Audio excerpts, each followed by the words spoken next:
people don't need to be nervous about being a good DJ. Like you don't need to be a competitive turntablist to have people want to come see you perform. Like you can play songs and do simple transitions, and as long as you're not train wrecking, then everybody will have a good time. And that's what really people should be focusing on, is not what makes like this DJ better than that one. I guess I just kind of have a bad taste in my mouth from my experience in the mid 2000s, where people were arguing whether you should be using CDs or vinyl.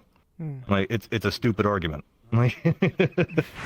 Hello, and welcome to another episode of the Sweet Talking Podcast with me, your host, Nepherti. This is episode 61, and I'm very, very glad to continue to be doing this. I want to thank you all so much for your continued support of what I do as a content creator. Those of you who are watching now on YouTube, and those of you who may be watching this live on Twitch, I want to thank you all very, very much for your continued support. It really, truly means a lot to me. Honestly, these sorts of things don't really exist or succeed without you guys sharing them, watching them, telling other people about them. And to me, that really just means the world to me. So thank you for your likes, for your comments, for your shares, anything. Always makes a difference. So thank you all so very much for that.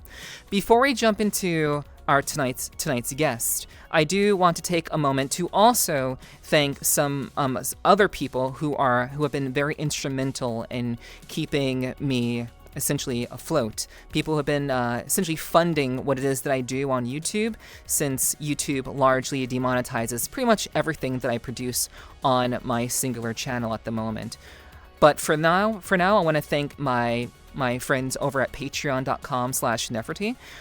Thank you all so much who have been subscribed to me, my patrons over there, especially my Snuggle and Uwu tier subscribers. I really do appreciate you all very, very much. Thank you for continuing to fund what I do and making this all worthwhile. I know, there's a lot that goes into this. I do this pretty much by myself. So thank you all so much for your continued support. I don't want to spend a whole lot of time promoting myself, of course, but I want to just quickly say thanks to you guys. You guys are really doing really, really wonderful things. And obviously, those of you who have been supporting me on Twitch as well. But enough of that. We have our guest for you tonight. So tonight we'll be speaking with none other than the owner of Club Deviate, and a very well-known trance and just electronic DJ in the scene. And we'll get more clarity on that as we go. And we're going to be talking with TOTC this evening. So thank you very much, TOTC, for being on. We do appreciate it very much. Thank you for having me. Yeah. It's really, really awesome to have gotten to meet you. I'm very grateful for those who have put us in touch with one another. Well, by those, I mean by them. Like the one person who put me in touch with you. And then, that one. Yeah, that one. That one. That one's a real troublemaker, aren't they? Yeah, I know. They're always barking up the wrong tree. But, how dare they? I know, but I'm very grateful to them. In all seriousness, for putting us in touch, and obviously we've had a chance to really talk here and there. I was at Mystic Fest Quest. I was at another event over the weekend, just this past weekend actually, and we've had a chance to really kind of chit chat for a little bit of time, and it's been really good. Yeah. So thank you very, very much for deciding to be on and being willing to give me some more of your time. I really do appreciate that. No, thank you for having me. I appreciate it. Yeah, 100%. So, for all intents and purposes, that was basically the icebreaker. I like to kind of just kind of review some things and kind of talk about how I met the person and how we kind of got into how this all kind of came about essentially. But all right. But yeah, we can go ahead and jump into who you are, because this is all about you. This is your podcast. So Oh no. your episode. I know. The pressure is mounting, you know? Oh boy. So, but I'm sure you're very, very used to it after like running like many events. But yeah, let me just go ahead and ask you, what if you had to introduce yourself to someone in VRChat, like who are you? Like how would you introduce yourself? Like who is TOTC? Well, the funny thing is often I get mistaken for a piece of furniture if I'm in this avatar. So there is that. So I could be a table to some people, or the chances are they'll run into me while I'm hosting. But yeah, I run Deviate. It's almost every Friday, and I primarily DJ Psytrance. Yeah. Beyond that, it kind of depends on really what the person wants to know. Okay. So that would be like the very like baseline thing that you would tell someone about yourself if they asked you, or like, if someone was curious about who you were. Okay. Yeah. All right. Cool.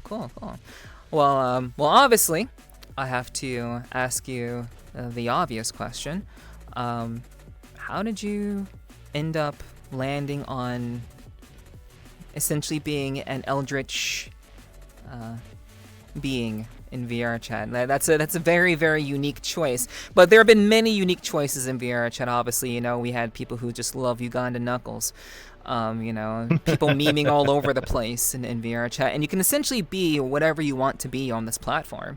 So, so how did you kind of land on this sort of look for yourself, and why? Well, that started back in 2018 on this platform that once was, then wasn't, then was again, called The Wave. And I had bought a CD1 in 2017, 2016, something like that. I don't know, but it was collecting dust, and just kind of hooked the thing back up and was browsing through the free section of the Oculus store, and saw this program called Wave, and like, oh, what's this thing? Let's see what the thing is.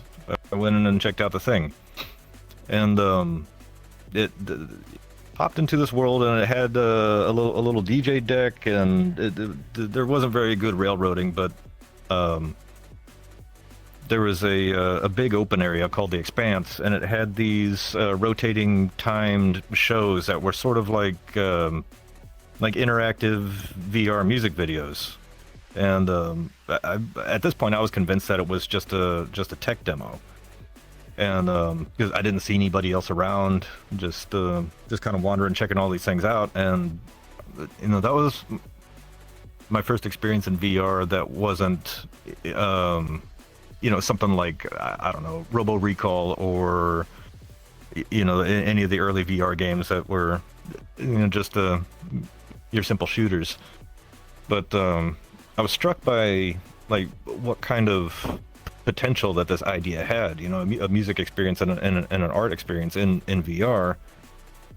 And then I popped back out and I saw there was these other posters that all looked identical, that were all in a row on the other side. And I was wondering, well, what are those ones? And why are the times on those so weird? And then there was one that was just about to start. I'm like, okay, sit and wait for this for a bit. And it opens up and I pop in there, and then, hey, there's people. And I noticed kind of everybody had these avatars where if you stood in front of a mirror, you could grab your head and swap out to different heads and different bodies. And the resident DJs there had what some people called a wagon wheel or a jetpack that had a thing kind of like this, but this was kind of my own twist on it. But I ended up becoming a resident there not long after, because I just became obsessed with this platform and all the stuff that went with it, and just kind of liked the look and stuck with it. This is my own kind of twist on those avatars. Okay, and what was I may have missed this detail, but was this in VRChat or you said another platform called Wave? No, yeah, yeah. This was a completely separate platform. Okay.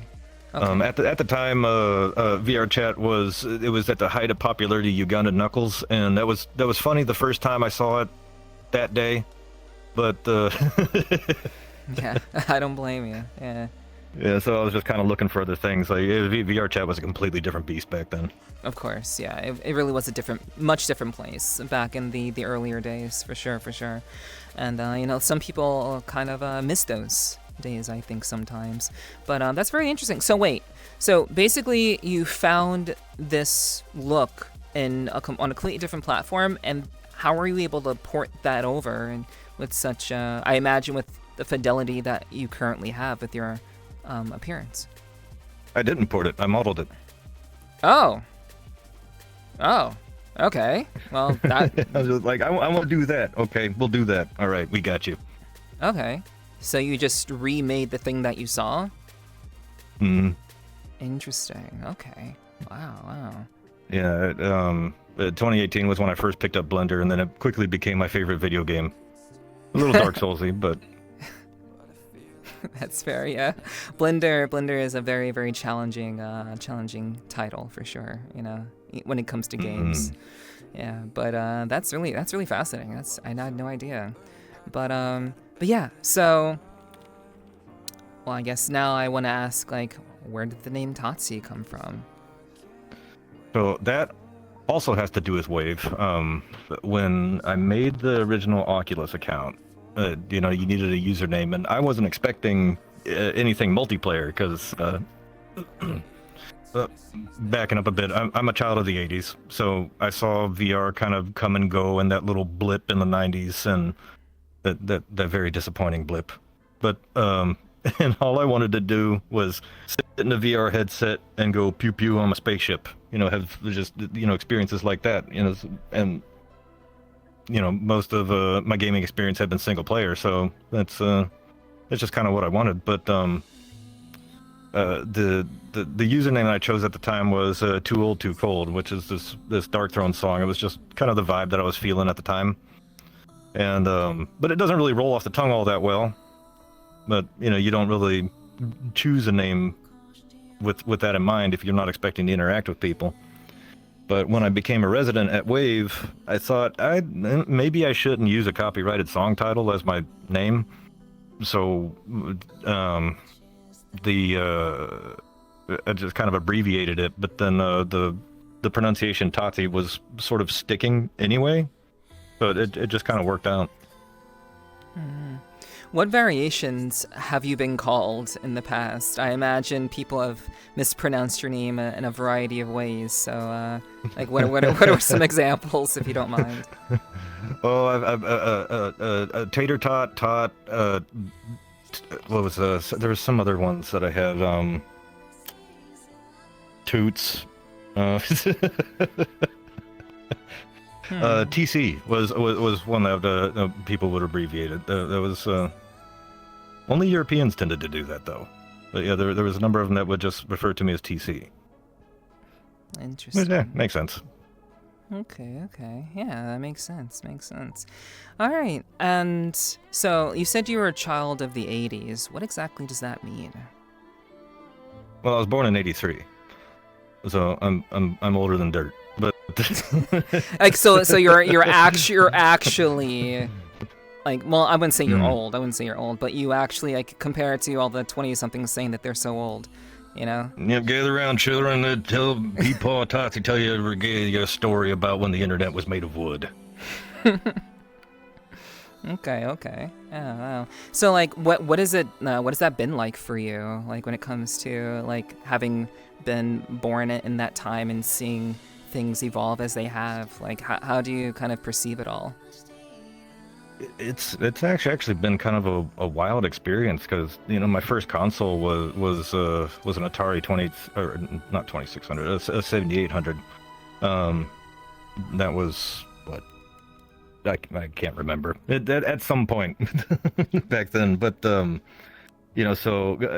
going from asteroids to the original Zelda to the 16-bit console wars and seeing all that nonsense, and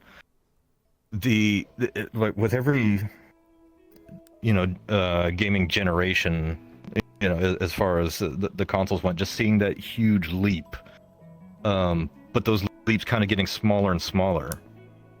Like I don't really see much difference between a PS4 and a PS5, but having seen everything that we've come from, it's a lot to look back on. Because I can remember sitting there with my little black and white TV playing Mario 3, and thinking that this was the pinnacle of gaming, and then playing the original Gran Turismo on my PS1 in 1995, thinking that graphics couldn't get any better than this. Mm-hmm. Yeah, well, that's and always proven wrong. yeah, it seems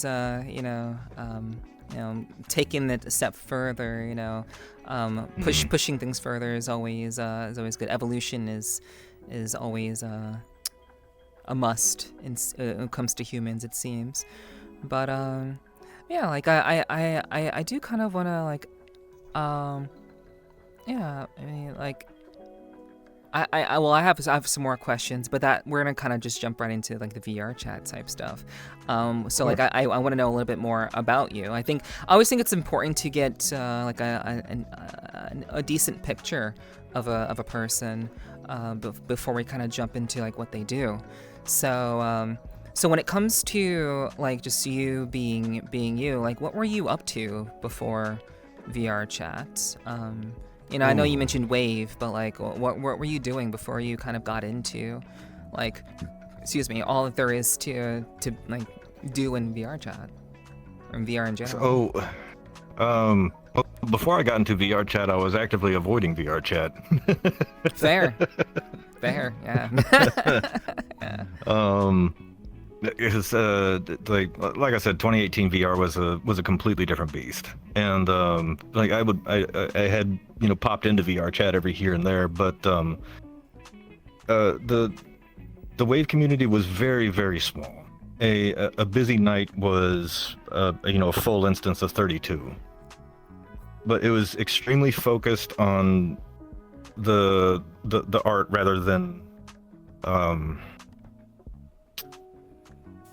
I think I need to back up a little bit for the way events worked in Wave. Is that they were scheduled, so there was an in-game calendar, and it would show like which resident DJ was performing when. Like I performed on Saturdays, and we would do every other week. So we would spend our time creating a new show and setting it all up in game. And then, seeing how it would go. And then every resident there had their own kind of style. Everybody had a different genre that they generally stuck to. And it was just very focused on having a new experience versus, showing up to the same thing every week. And VRChat back then wasn't that. Granted, there was only like 3 or 4 places, and I think I'd even been to, a couple at one point where it was, a bot that was just playing music through its mic. But I wish I had a time machine sometime so I could show people, what we were doing. But that platform eventually crashed. Wave. In all their infinite genius, they thought that VR was a dead medium in the middle of a pandemic, so they shut down the VR side of things. Good job, guys. And then VRChat didn't quite have Udon out yet, so there wasn't the tech wasn't there for us to migrate to keep doing what we were doing. But there was another platform, Neos, and we kind of all migrated over there, and that was actually a good stepping stone, like all things considered, because there was a built-in like scripting system and things like that to teach the basics of programming for. But Now, I started to think I was kind of cursed because about 6 months later, that platform crashed. I Yeah. was like, oh, great, awesome, cool. So like, VRChat was kind of my last resort, and I was like, well, I'll do one more thing, and if it takes off, it takes off. If it doesn't, then just ends up with a myriad of other derelict clubs maps that are littered throughout the platform. Then hey, I'll find a new hobby, whatever. We'll just see how it goes, and it it kind of blew up. So here I am. Okay. Nice. Yeah, like you never really know what's gonna happen, how things are going to end up playing out when you try something new. But that's really awesome that like it turned out that way for you. But like I do like I guess like when it comes to like VRChat and like what you do here, like what did you like do when you first got here? Like what was your initial, like I know you said you were avoiding it actively, but when you decided to kind of bite the bullet, how was your first few interactions here? How was that for you? Because you're still here after all, so. Well, I was pleasantly surprised because the first time I played a show in VRChat, this was 2019, early 2019, something like that. And somebody brought me over, said they had a thing going on in VRChat, and I was like, yeah, you know what? Yeah, sure, I'll give it a go. And I had the worst experience. That was around when the user ranking thing was fairly new, so there was new user, regular user, trusted, etc., etc. I don't remember all the ranks they had back then, but and I was catching a lot of hell from some of the party goers about being a regular user playing a set at their event, which left me kind of scratching my head. But so I coming back, I didn't really know what to expect, and I was kind of bracing myself for further interactions like that. But my goal of coming back was just make something weird that I would enjoy playing in, because there wasn't at least stateside there wasn't really a lot of trance focused events that I was aware of. I just kind of wanted to see if it would stick, and like hell yeah. And I was pleasantly surprised at how much different it was than I expected. As a trance world with all kinds of psychedelic visuals, I guess attracts a different crowd than a public black cat, thankfully. Yeah, it's very much a different breed, you could say, given the nature of black cat. So yeah, I think that's that really is important to note. Like I think what people tend to forget is that worlds may have or draw a certain kind of crowd, but it's not the world's fault that it draws those people there. It just is a very popular world that people go to that happens to oftentimes have very incendiary people, seedy people, but it's not the world's fault. Is a kind of way to put it. Yeah. No, it's not the world's fault at all. Yeah, but I think people get that confused. They conflate the two.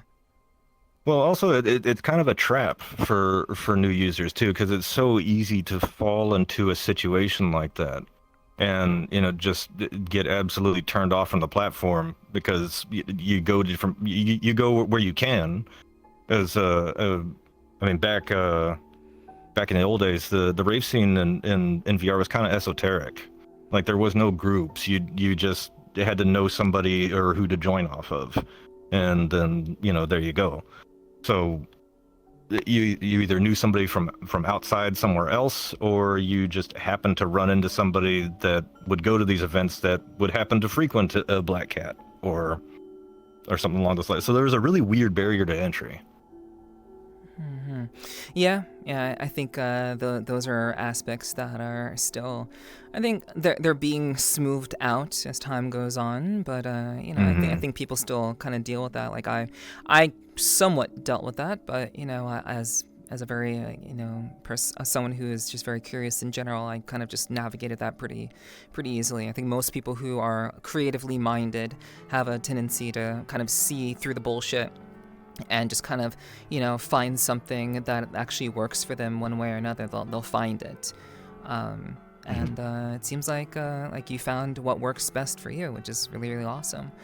So when it comes to like your like when you said that you were a resident in Wave, what do you mean by resident?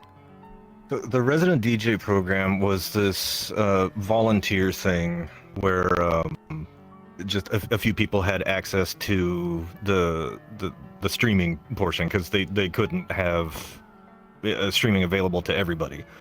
But if you could put in an application, then you threw a few events with the public music that they had, which was very difficult because those DJ decks were awful. But what they wanted to see was if you could put together a show or not. Like if you could put together something for whoops, my cat. I'm sorry. It's fine. If you could put something together and dazzle the partygoers, could you do it on the regular? Okay, here you go. You get this cool little avatar thing, and you get a spot every week. And then there was, I think, 12 or 13 of us, something like that. Not too many, but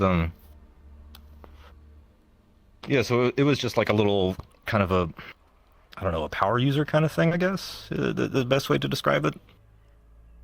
Okay. Gotcha. That's interesting. And so like for how long? Like, what did you actually start with when it comes to like the technology you were using back then? Like, what were you using back then? Oh, geez. So it was attached to Google Poly, if you remember that, which was also attached to Tilt Brush.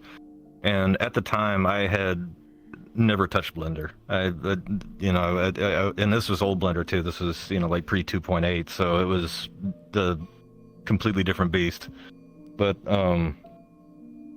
so I did everything that I could in Tilt Brush, and then was kind of getting frustrated with it because as pretty as Tilt Brush is it's limited, and it just opened up Blender and started banging my face against the keyboard until things looked neat, and and then I have the I don't know if you would say fortune or misfortune of having a very long commute. So on those drives to and from work, I would just kind of try to think of weird geometric things that I could do with what skills that I had, and make something that looks cool. And there was also a weird, not really weird, but there was a simplicity to things, because one, you didn't have control over any shaders. All you could do was upload OBJs, and you could just plant a thing there static. You could make it spin. You could make it scroll. You could turn it into a tunnel, which was this. I mean, that was my specialty. But other than that, like, there really wasn't much you could do. So you had to kind of, go the Taco Bell menu route, where you have all just a few ingredients, but you had to mix and match them to make a thing. And there was also some in-game stuff that you could play with, like some lasers, some little audio reactive things, and you could switch between different scenes, as they called them, where you hit a button and it would load up all of this stuff. You hit another button, it would upload all that stuff, and you try to tell a story with it. And then some of that DNA kind of carries over to Deviate. There wasn't too many clubs, to my knowledge, that you could change the whole landscape. Okay. because I'm gonna be sitting there for hours. I don't want to look at the same thing the whole time. I mean, yeah, I mean that is fair. You know, make the world dynamic, have it change, you know, over time, or just at will even. We'll talk more about that later on for sure. Sure. Yeah. Yeah, I guess a couple more questions that have kind of arisen in my mind about like just kind of about you and just like how you kind of developed, you know, your identity and your place in the VR space. How long did it take you to design this? And is this essentially the same design as you had when you first finished this? Has it changed at all? It's gone through a few iterations. Despite what some people may say, avatars are a lot harder to make than worlds. The avatars have a lot more moving parts, and then when I made my first iteration of this, it was scuffed, to put it kindly. Like, I didn't know how to do weights, and like the fingers sort of worked. They would bend in weird places, so that took some working around. But and you know, learning how to write shaders, that was a time. That's a whole rabbit hole on its own, and I knew I was getting in trouble too. Was when I was talking to some other game devs, and then I was asking them about shader code, and then they held up a crucifix and hissed at me. But I think this is the third iteration of this that I've done. I think so. I ended up adding tentacles to it because, I mean, it's fun to be wiggly. Yeah, I suppose. And like, how long did it take you to like, I guess, develop the first iteration? I probably spent like a couple days on it. Okay. It was real slip shop, ramshackle, whatever you want to call it. It wasn't good. Even in them days, it was very poor, and it was just like I had no idea what I was doing. Okay. But you know, you learn. Yeah. I mean, obviously, you know, trial and error is a very real thing. So you know, that's awesome that you're able to kind of figure that out. Like, what justifies an update for you? Well, let's see. Well, if I want to add another meme to the thing, I did have a couple of different backs, or like when we did a Bikini Beach Blast, you know, I needed a bikini, so there you go. Oh my gosh! Wow.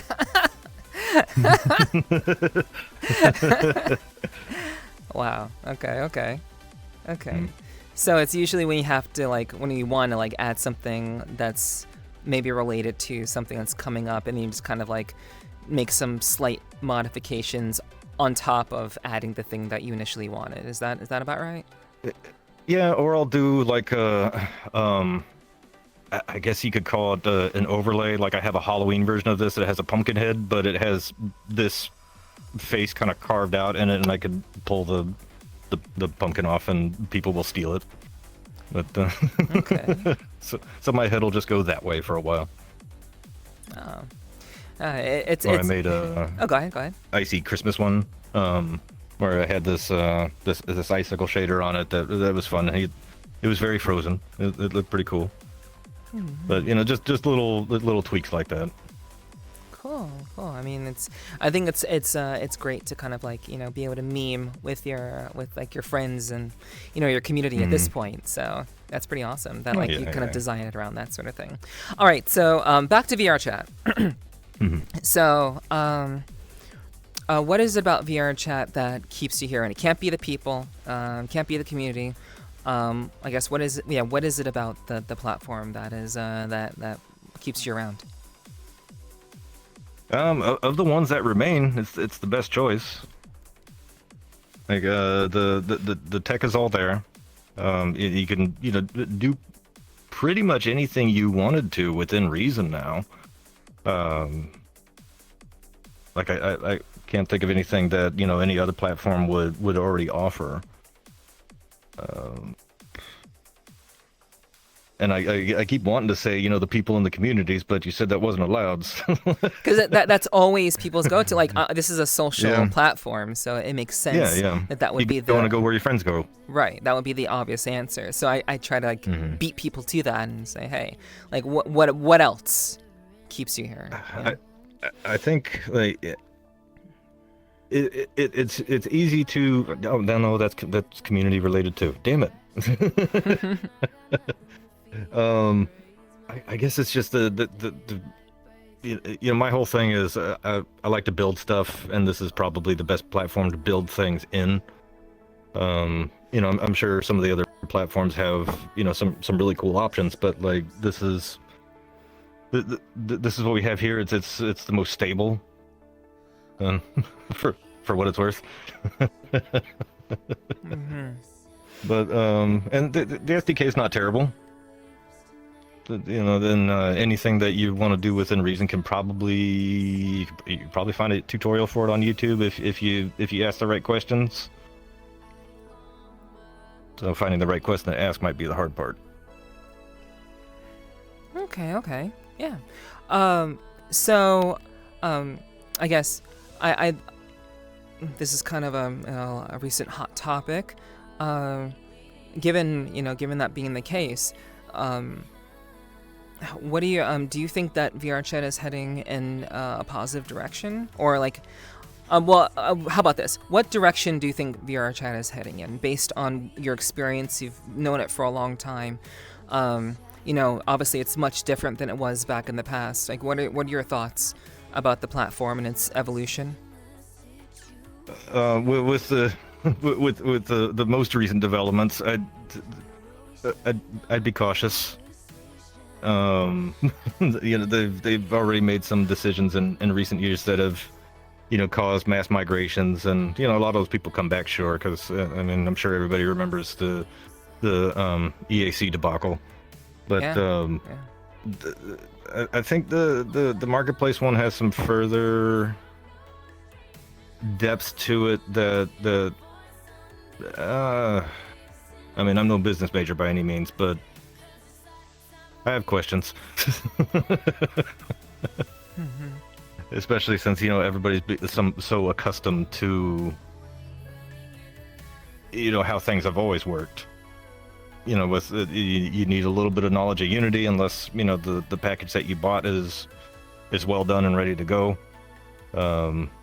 And I do see it, reason to have a marketplace. Like, absolutely, hey, a company's got to make money. Totally understand. But I don't know if it's been implemented quite the right way. But we'll see what changes, what doesn't, and really the user base, what they think about it and what they do. And it's really up to them whether the platform survives or not. Do you believe that those of us who have been around for quite some time essentially have I guess an influence towards, or can influence, the opinions of people who may be newer to the platform? Obviously, I think, I personally don't believe that people who are casually using VRChat have the insight to what's going on. Not even like on a very basic menial level. They're just kind of logging in. It's cool. They have the Quest headset. They get to talk with their friends. They get to get drunk on the weekend, and that's that. For a lot of people. Oh, yeah.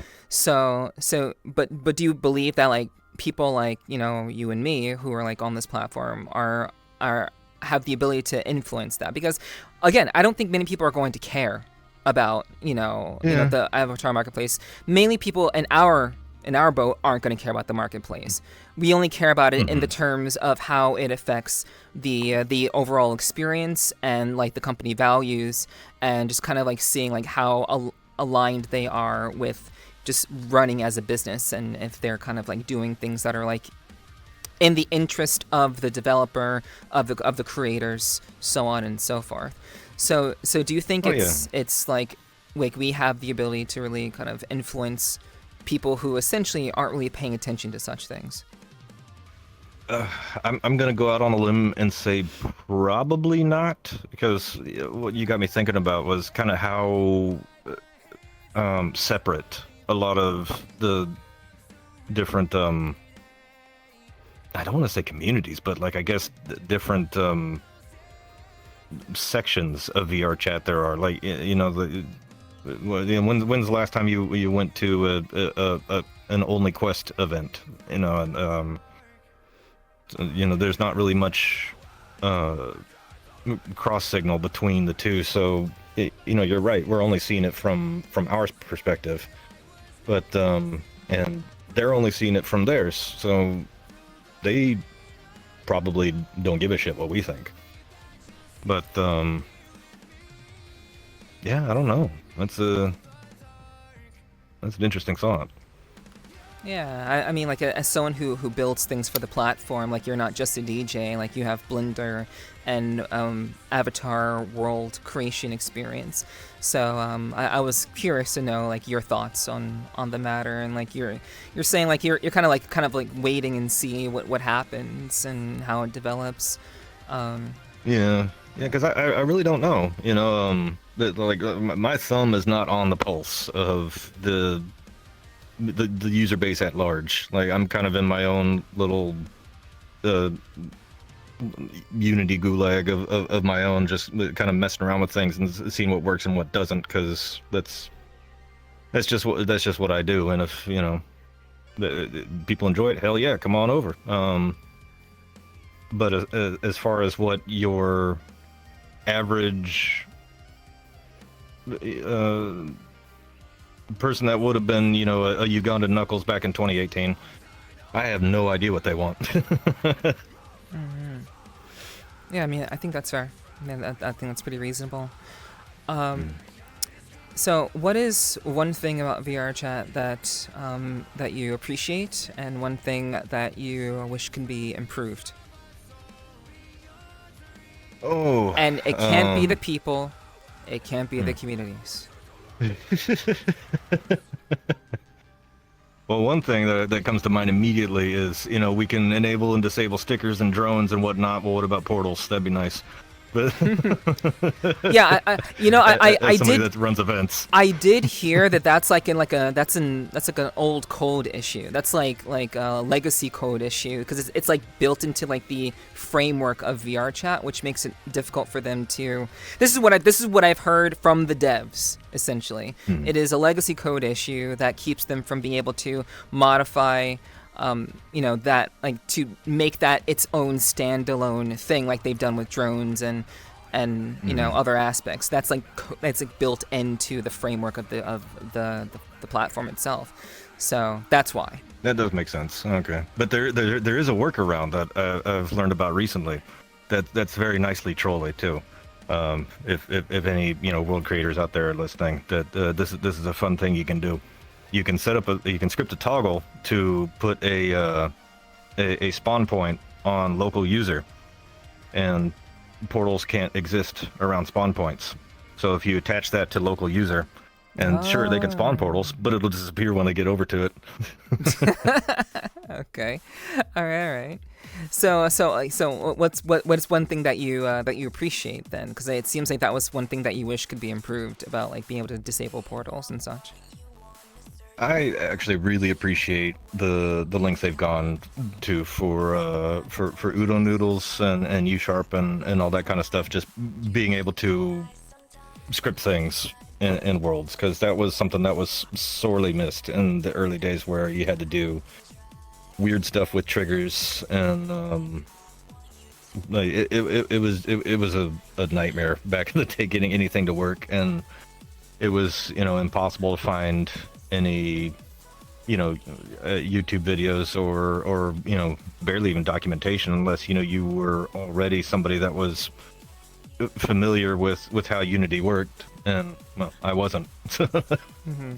But I really appreciate the tools that we have available. Some community made, some made by the devs. Like, they've made great strides with that. That's some good stuff. Okay. What is it about the VR space that you find so captivating? Like what, like aside from like you staying in VRChat, like what is it about like just VR in general that you really like are just surprised by, if anything, at this point? And where would you like to see VR go if you believe VR can survive? It's an art canvas, truly. This is the one medium where you can, quite literally make anything. You could paint a picture, you can, make a movie, but only in VR can you go in it and get that sense of scale. You can't have things happen to you in other mediums, and VR is really the only place where you have such granularized control over somebody's experience. When it comes to either even how they perceive themselves, you can not only can you be anywhere, you can be anything. I have tentacles. True. And you don't have a mouth. Yeah, I don't have that either. Don't need it. Eldritch beings don't eat. We don't need food. Yeah, it's all telepathy, and you just adjusted your telepathy for others to be able to hear, like not just me to hear, but for everyone to hear. Yep, everybody. Yep, it's I'm in all y'all's heads. Yeah. I don't really exist. And telepathy is quite wild. It's, Yeah, and it is. Yeah, well, yeah. It's funny you mention that too, because I recall one person when I was first getting into VR, and just how alien this experience can be to some people, because I don't remember what I was telling them a story about, but I mentioned talking to somebody, and then they stopped me. They're like, wait, how do you talk to people if you don't have a keyboard? It kind of gave me pause for a second. Like what do you mean, how do you talk to people? Like oh wow, okay, I have to like really back up and explain like how it works. So it's difficult to really try to express like what it's like being in here. Like here we're in a room, and it's no different than being in a physical one. Or if you were to design a world with like some a massive statue or something with a void all around you, you can't. You can see that in 2D in any other video game, but you don't really get to experience that sense of scale, or that looking down into an abyss and your brain going, hey, let's not do that. Mm-hmm.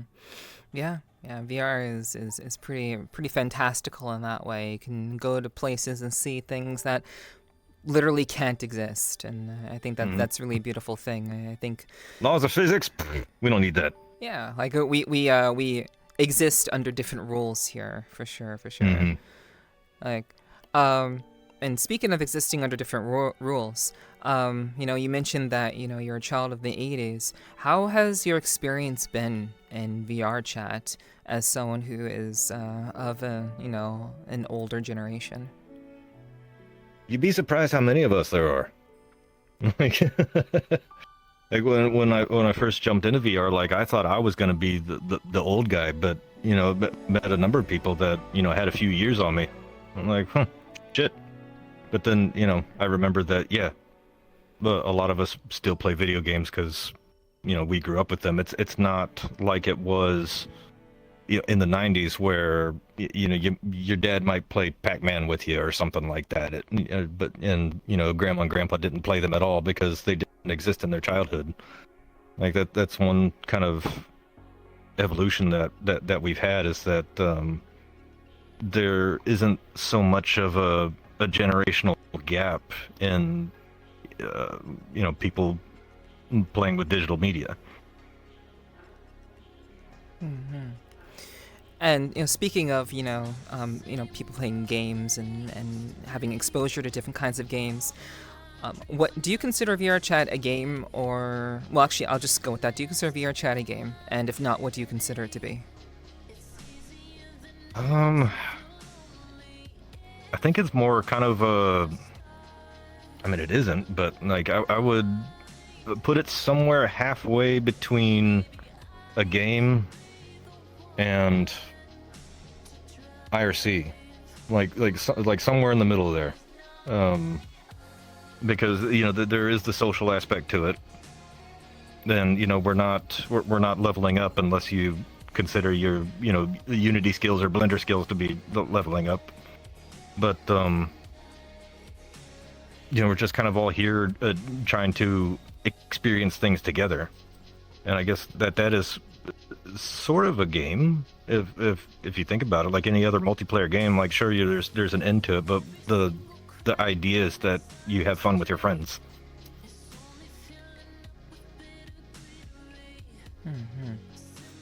Yeah, I agree wholeheartedly. Yeah.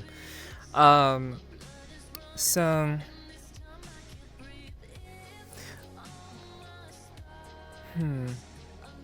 I had something in mind that I wanted to ask. Okay.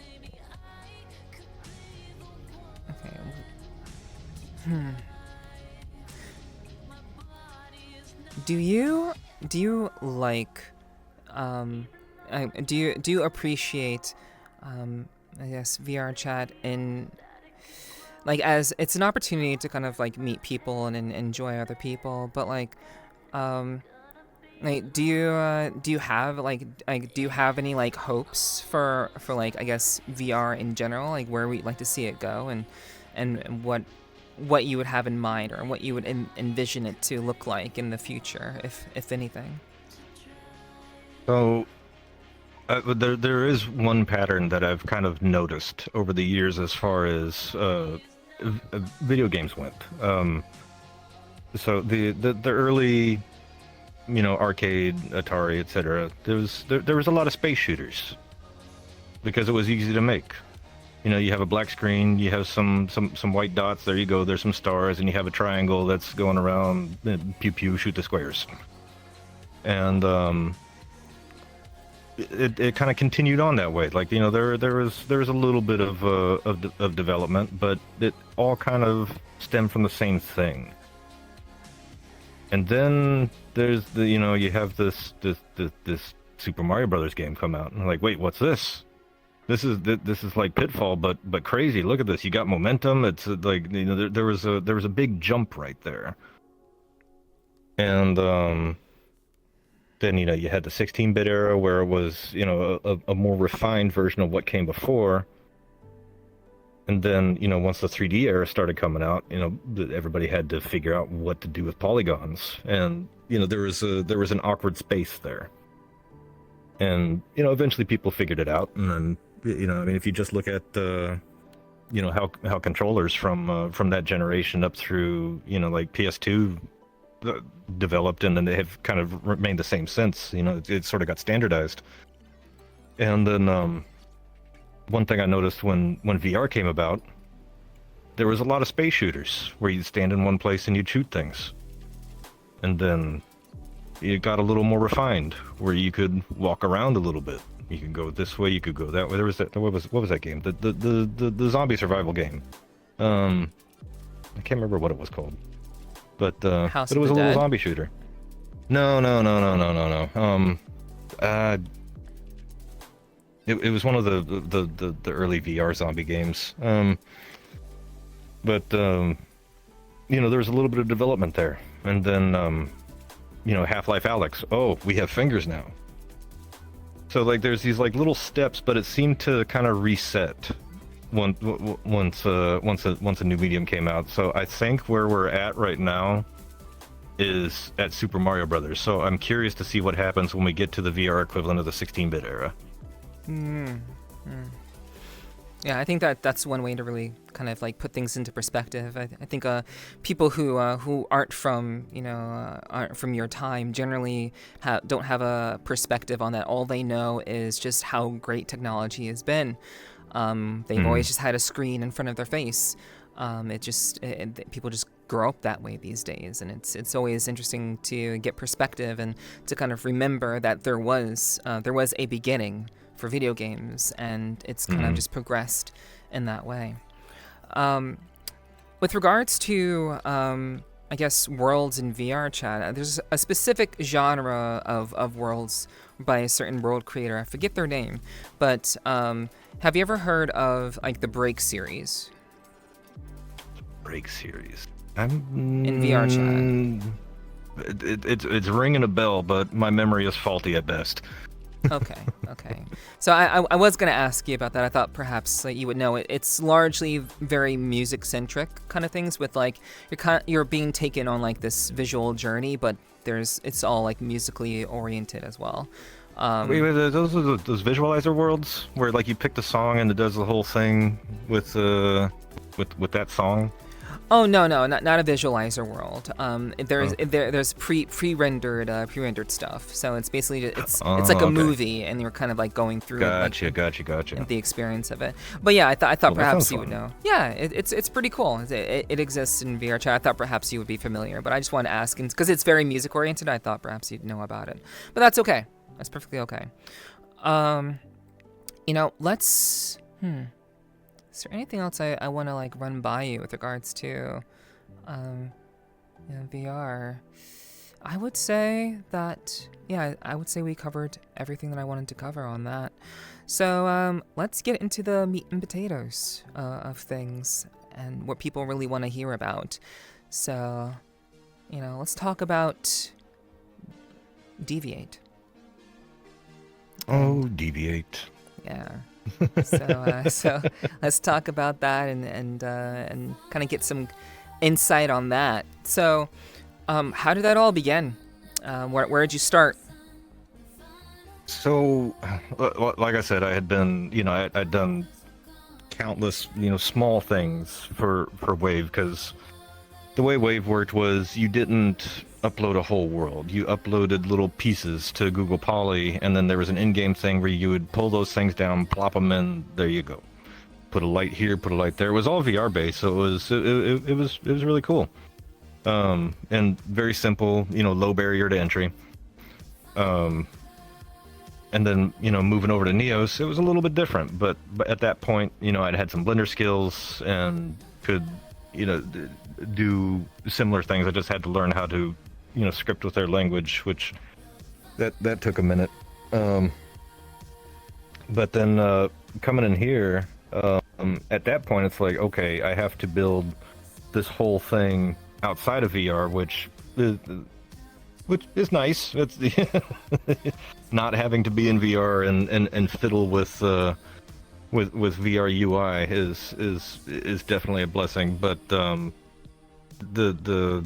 the other side of that coin is you also have to learn Unity, and I really wasn't sure how it was going to turn out, because I don't have a when I make something, I don't really have an endpoint in mind. In the past, I've described my method of working as scribbling until it looks cool.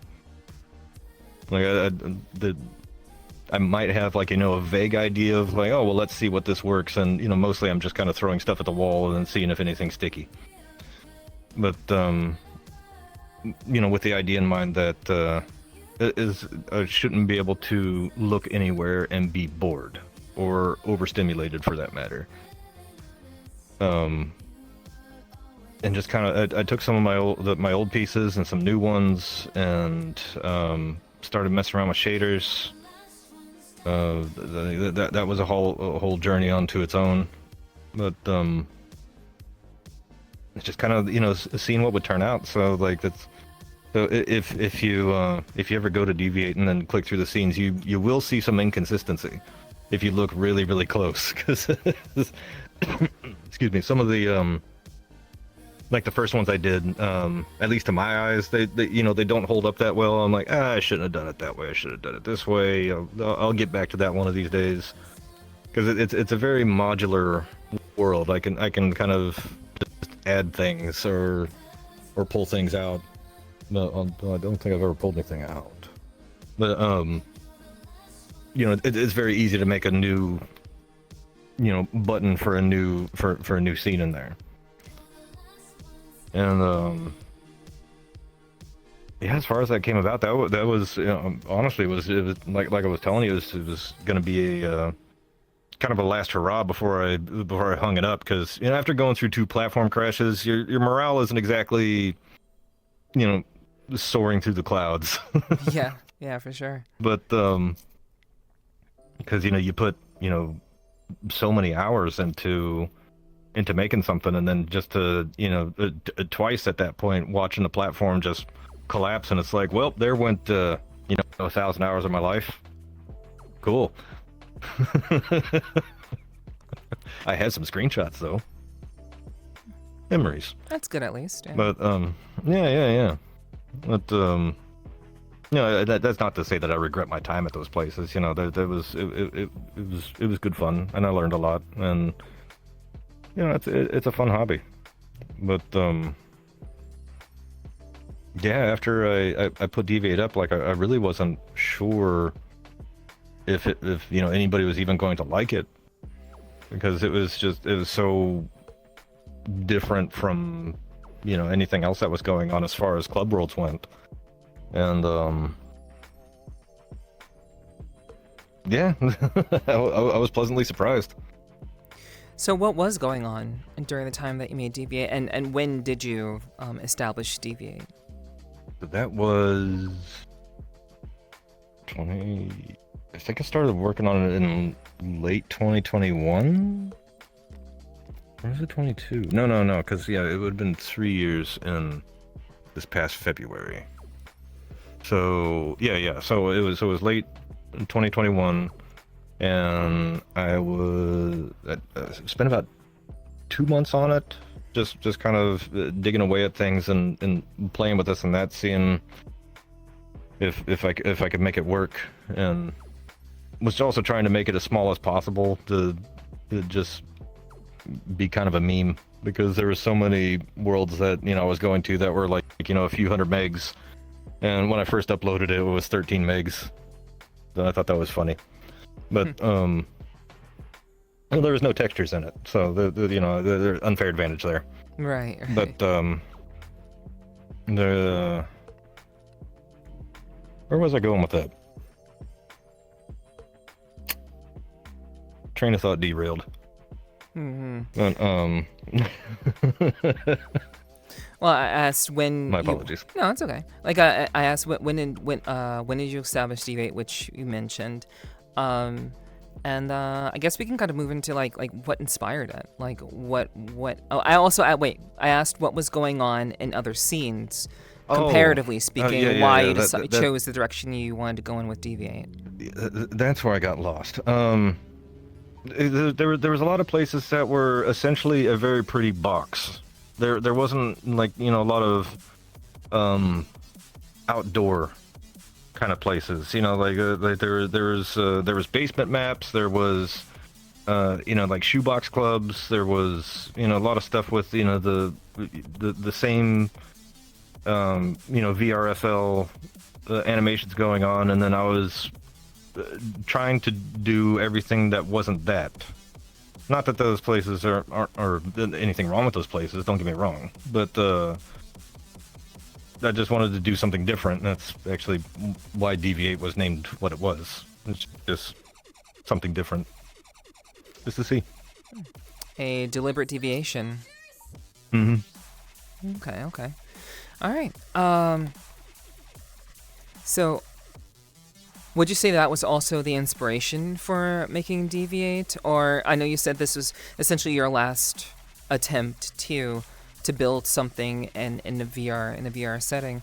So I guess what was the inspiration, and what ultimately drove the concept of Deviate when you first started, and has that changed over time? I mean, I've always had a thing for psychedelia and the artwork. I just always thought, like fractal patterns and geometric patterns were really fun to look at. And the vibe that I was trying to go for was like kind of a blacklight poster that you might find in some, shop that smells like patchouli. But so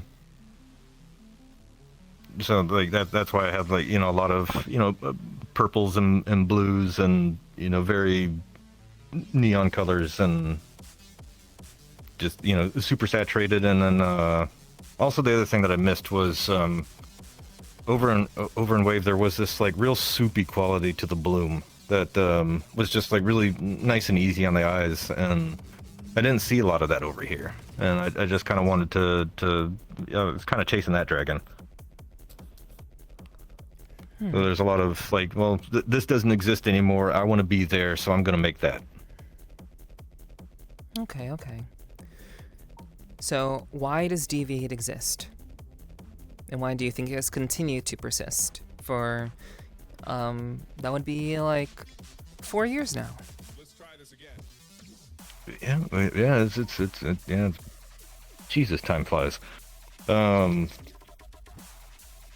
So originally with our crew, it wasn't going to be a weekly. It just kind of ended up that way. But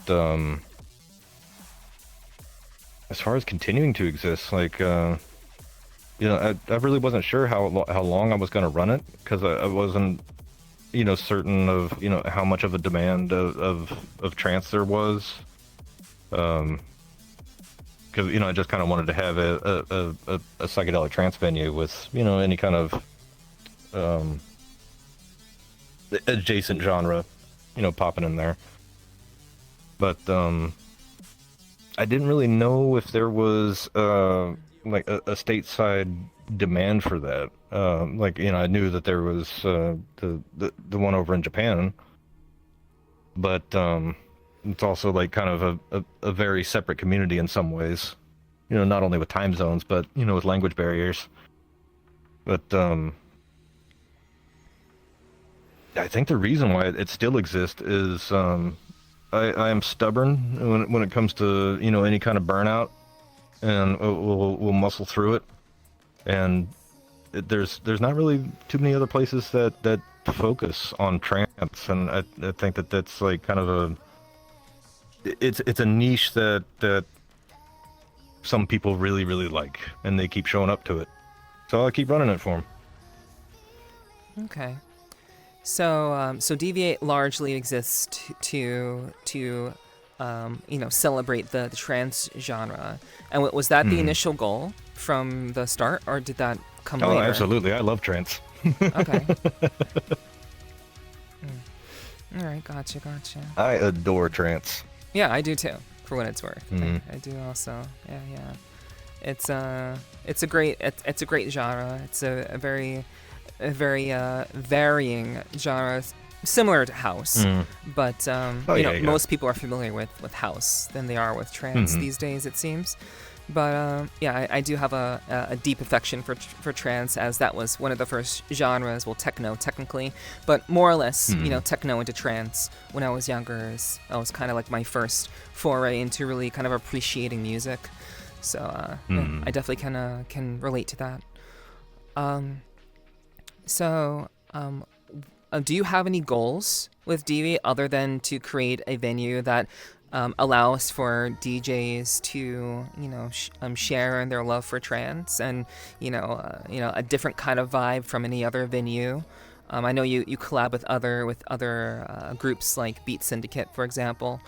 But do you have any goals aside from just, celebrating trance with the venue? I do want to make a 2.0 at some point with all the things that I've learned over the years. That could I implement in a weird way? Sure, but then there would be like a massive inconsistency and just this kind of a neck snap if switching from one thing to the next in there. But so when I find the time, I do want to take all the things that I've learned over the years with the other things I've done, and then do something of the same spirit, but more. You know, like not just, you know, blinking transitions from one scene to the next. Like, you know, do something like really cool with animations, or you know, something that's where everything's not quite so static. Like I do have, you know, like kinetic sculptures in there, and you know, things that move. But I don't know, something a little more, I guess, organic. Is kind of the feeling that I have in my head about it. Okay. As to what that would look like exactly, I'm not sure. I'll just start scribbling and see what happens. Yeah, you know, if the process isn't broken, you know, stick with the process. You know, that's how Exactly. that's how you've done most of your stuff. It sounds like so yeah. But okay. So why should people come to your event? And how does it distinguish itself away from the many other events that are in VRChat? Lots of pretty colors and lots of trance. If you like those things, you'll like that place. Good vibes too. Okay. There's, you know, it's a lot more difficult to get into an argument with somebody when they're off in space somewhere, like half AFK off in the corner, listening to trance and staring at the pretty color thing, than it is, you know, going to a drinking world and having somebody yell racial slurs at you. True. Yeah, very, very, very true. Indeed. It's a completely different crowd. Like, because the crowd that comes there is definitely, you know, of the raver variety, not just a music event variety, but, you know, people there. Sure, you have the social folks, but then you also have the people there that just turn off voices and dance, or there's the people that go out behind the DJ booth. If you want to just stare off into space and have the visuals just come at you, that is an option. And some people really like that option. Yeah, I honestly think that you would really get some interesting inspiration from the Break series. Like, if you look that up at some point in your spare time, definitely. I think you might get some like visualizer ideas from Hell that. But oh yeah, I would say like, if look up God as a DJ. That's the one that I've gone to and I've done like more than once. If you look up God as a DJ, I think maybe you'll get some cool ideas from that. I'll be able to remember that too. As one of the first psytrance groups I got into was Astral Projection, and they had a remix of that song, and it was chef's kiss. Yeah. So what do you think about the scene now, in terms of, you know, people who run their own events? I imagine you are in connection with many of them, or at least a couple of them. Like, what are your thoughts about the the music venue scene these days? I would imagine it's gone through some changes. People have left, people have come around.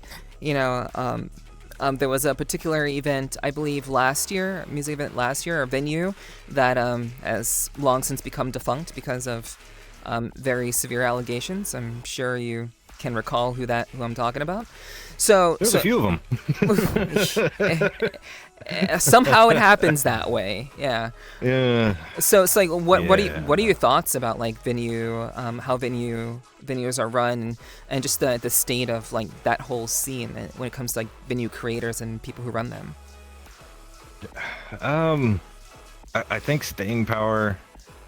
Well, I mean, not even really staying power. I think it's like like, how do I phrase this? I'm being careful with my words here. Yeah, I know it's a hard question. Yeah. Because, you know, sometimes you walk into a place and you feel that it was made for the wrong reasons. Like, or maybe not even wrong's the correct term here, but like, you know, you were asking, you know, why do people, you know, come to Deviate, or why should they? But people might have different reasons for going elsewhere. Some people just go where their friends are, and it just it's just a chain reaction of that.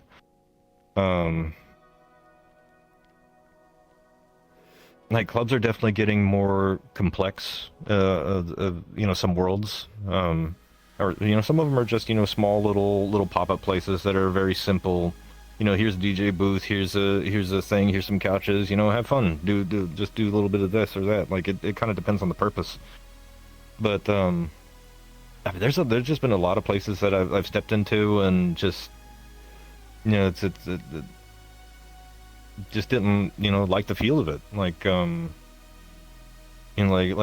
is the DJ over there and then everybody is over there in a different room where they can't even see him, like playing cards? Like why have a DJ there at all? Or just like the vibe seems off, and it's almost encouraged by the people that run it. And I mean, hey, different strokes for different folks. But I don't know, like I said, I'm old and I'm I'm a rave dad, so there's a particular kind of feeling that I'm looking for when I step into a place, like a certain pardon if it sounds pedantic, but kind of like an intangible magic that like just. Or if you ever read Hitchhiker's Guide to the Galaxy, a 42 moment. Okay. Where you're just like, yeah, this is right. I like this in here. This is a good vibe. Like, look at all these people having fun.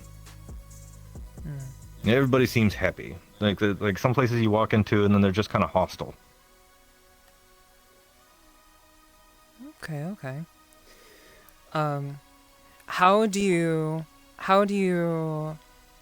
What are your thoughts on venue design? I know you have your own venue and you have a specific vision for that, but you mentioned that having the DJ in one place and then everyone like in another place, or just across the room, or something like what are your thoughts on venue design and how people I guess interface with the entirety of the venue as a whole? Like, what is your philosophy on that?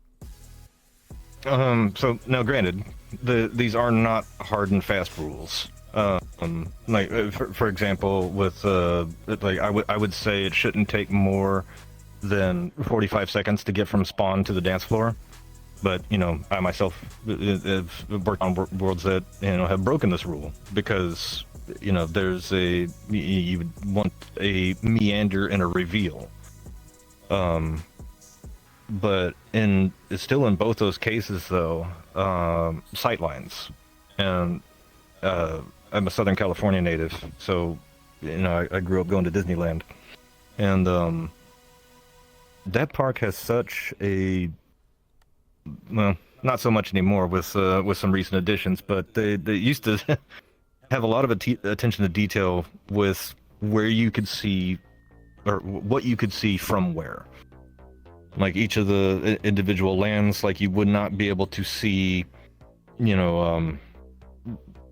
something from Frontierland when you're standing in Fantasyland, where it's supposed to be have kind of a an old German village kind of look to it. It wouldn't make sense if you saw a prospecting train over there. But also for the more photogenic spots. Like there's like there's landscaping that's pulled into mind. There's like, okay, so people are walking this way, but then if they want to stop here, what can you see from here? What can you see from here? It's if you really want things to pop, like you need to consider somebody that's never been there before. Consider their experience. And then of course everybody's going to do their own thing. You can never anticipate what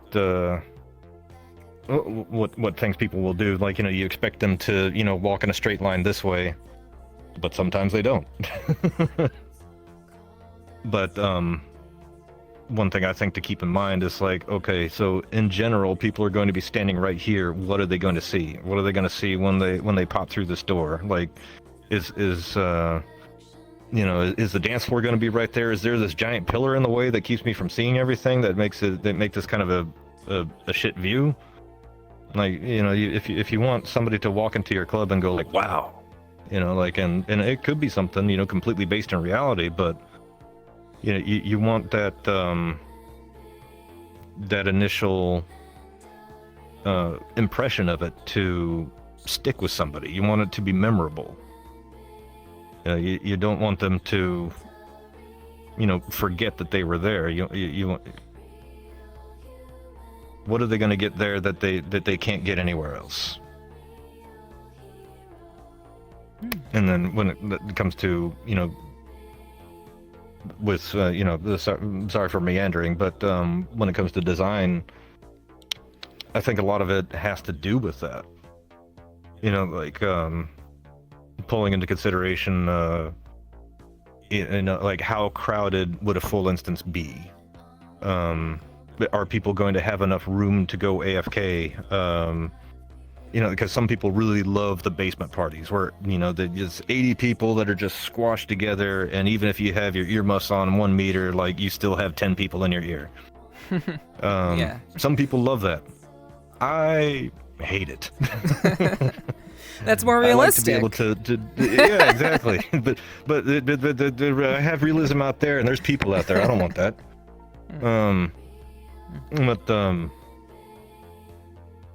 Like, I like to kind of have the ability to, like, hey, Helen, I need to talk to you about something for a second. Hey, step over here, and then it could go do that, or if somebody needs to go AFK and they don't want to come back from being AFK with like 6 sets of high heels in their ear.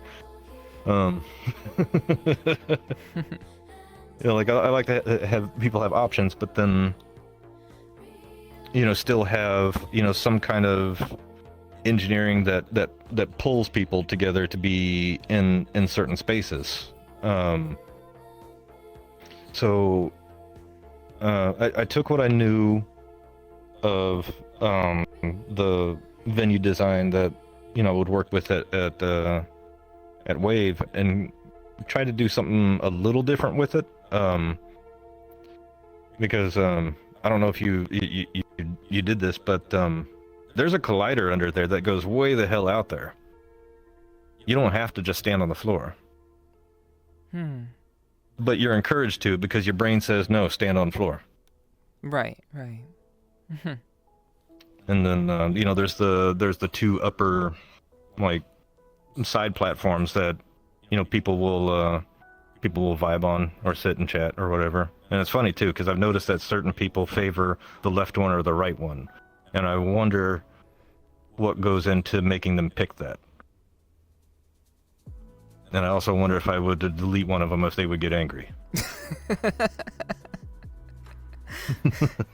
Yeah, it's all the nuances that go into design philosophy are, like, you never know. You never know how humans are going to make their decisions or react to something that you created. And people tend to try to break things and try things, just intentionally. So. Oh yeah. Like with the plushies, like I had made a plushie version of this avatar, and put a couple in there just something to be in there to throw around, do whatever the hell you want with it. But then I started getting requests for more of them, so of course, like, put more of them in there, and people have a real fun time stacking those.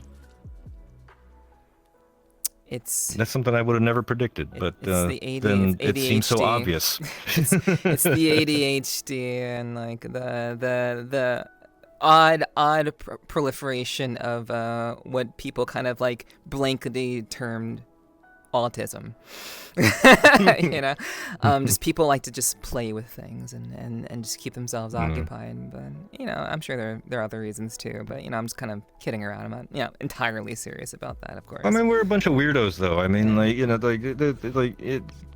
all things aside, we are a large collection of people that instead of going out and doing something on the weekend, we strap a TV to our face for hours on end and listen to music.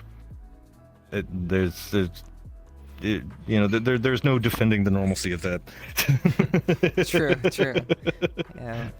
Like we make the choice to be very, very, very strange. What would be perceived as strange. But I think that's, I think the people who are here in this space are the most creative and the most inquisitive, and in most cases, or they have the potential to be at the very least. They're curious about the technology and everything that goes into that. Yeah. So we're a bunch of weirdo misfits, and it attracts all types, and that I think makes for definitely one of the most interesting communities. Indeed. And so, like, my next question is, how do you rate success when it comes to your venue? Obviously, you've been doing it for 4 years now. How do you quantify? I guess, yeah. Maybe not quantify. Well, maybe quantify and qualify success when it comes to having a music venue. How do you justify it in that way? Are people having fun? Like, they look like they're having fun to me. It's kind of a similar thing to when somebody starts DJing. They might be very nervous or worried about, what if I do this good, or what if I do that, or what if this isn't this enough, or that enough, or that enough. It's like, stop. Look. Pay attention to those people out there. Now, you play a song. Are they dancing? Good job. You're a good DJ. You succeeded. You made them have fun and you made them dance. With running a music venue, same kind of deal. Are people there having fun? Good job. You succeeded. More the merrier, of course. But you can't really look at it that way because it's such a fickle thing. Like we're coming up on summer, so there's a lot of people that ditch VR and tour around the IRL festivals. So there's a number of people that I'm not going to see for months because they're busy doing IRL stuff. So if there was somebody that starts up a music venue like in the middle of summer, they might be really confused. Like going like, what's wrong? What did I do? Why did everybody suddenly stop coming? And it's like, no, it's not you. It's all kinds of external factors, or there might be some other, like I don't know, like say like Slyfest was going on or something like that. Like where is everybody? Oh, they're over there. It's such a crapshoot that you can't look at attendance as a success. You have to look at the people that are there and want to be there and how much fun they're having.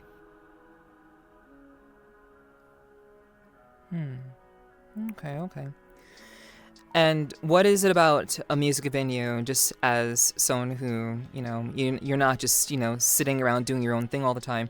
I'm sure you go to other venues and such. Like, what is it about, like, how do you personally assess your enjoyment of a particular venue? Aside from, like, the DJs, like, more so kind of the atmosphere and, like, how everything is potentially laid out and things of that nature. How do you kind of look at that as like a participant?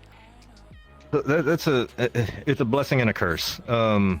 If somebody dives into world creation, the veil is pulled back.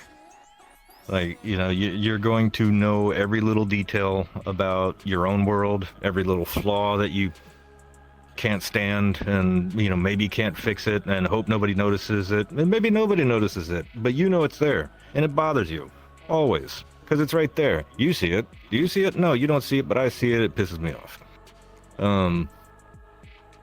But going to other venues,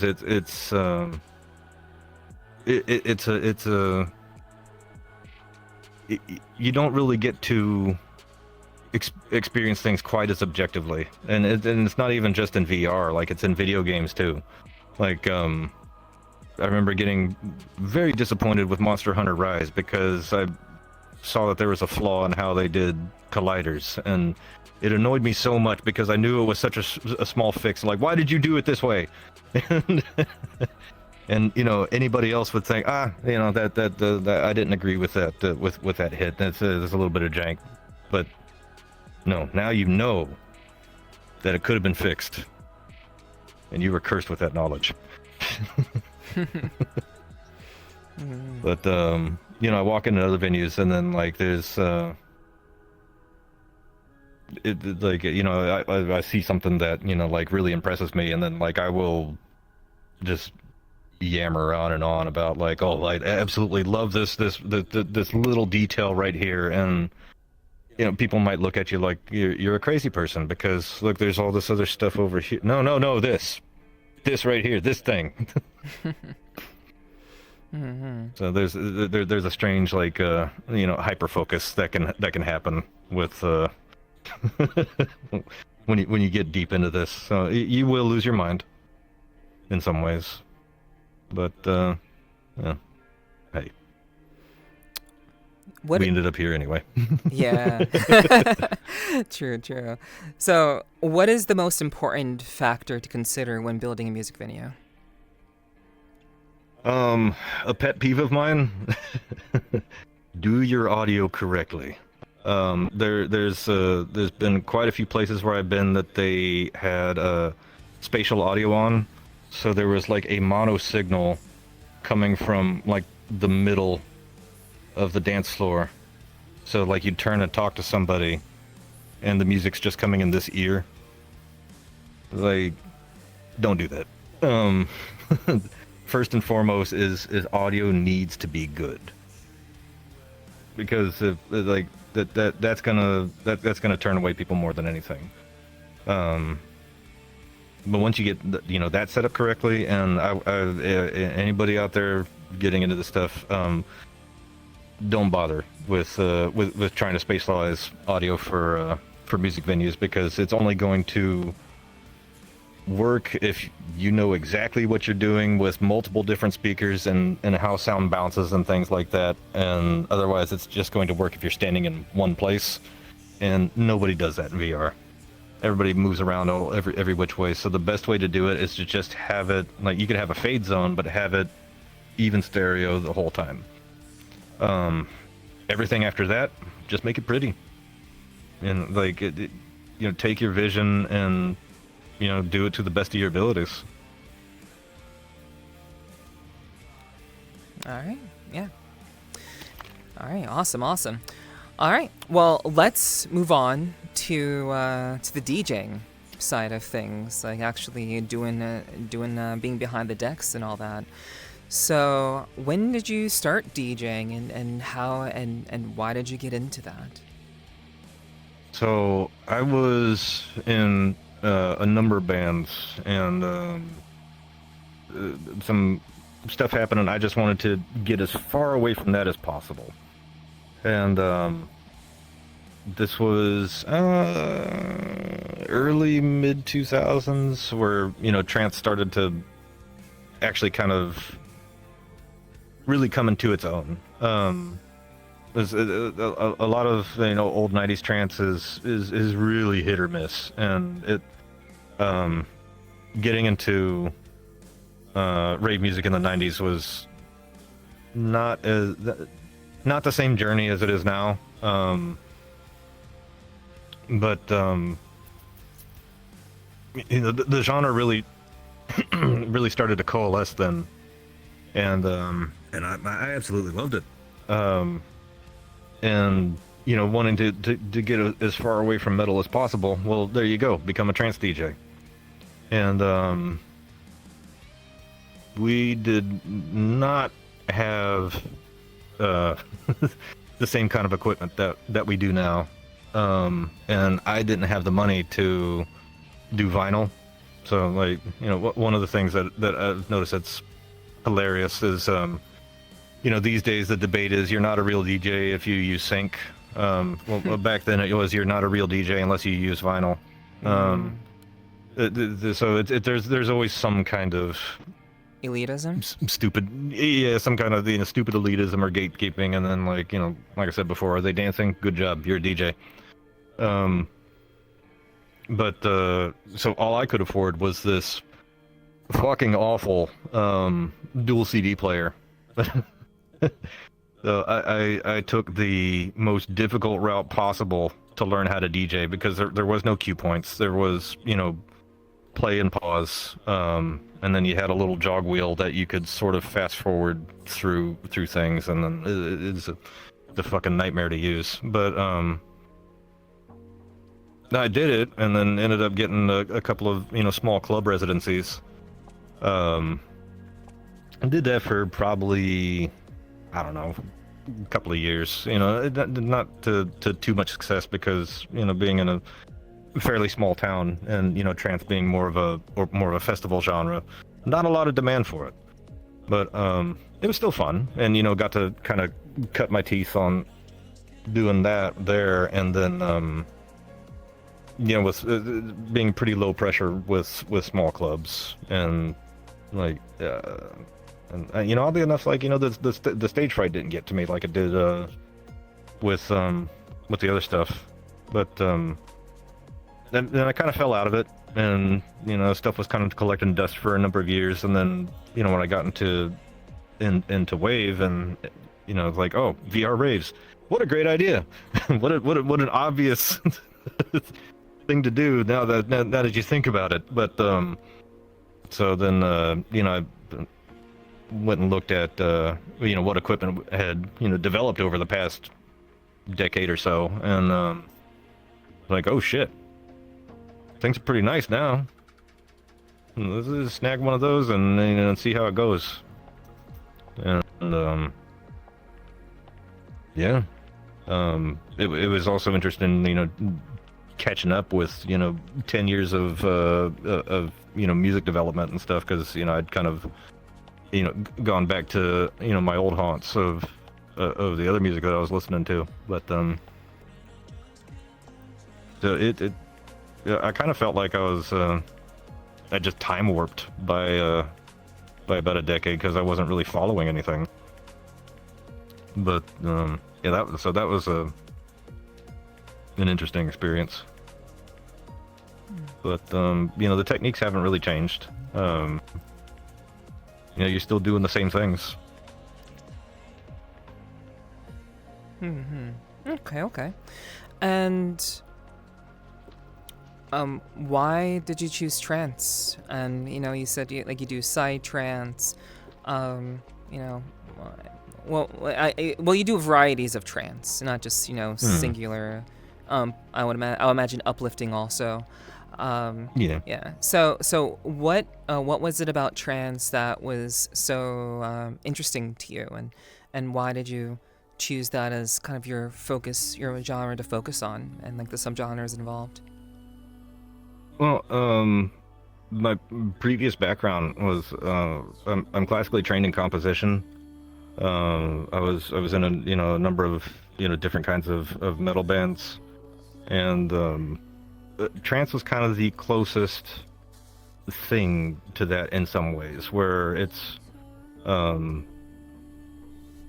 the weird thing about trance is that it's meant that you're supposed to listen to the whole song, versus something like house or techno, where it's a layer kind of thing. Like yes, you're supposed to listen to the song, but you might be doing this double, or or with techno, like trying to get this layer over into that song, and it's very modular.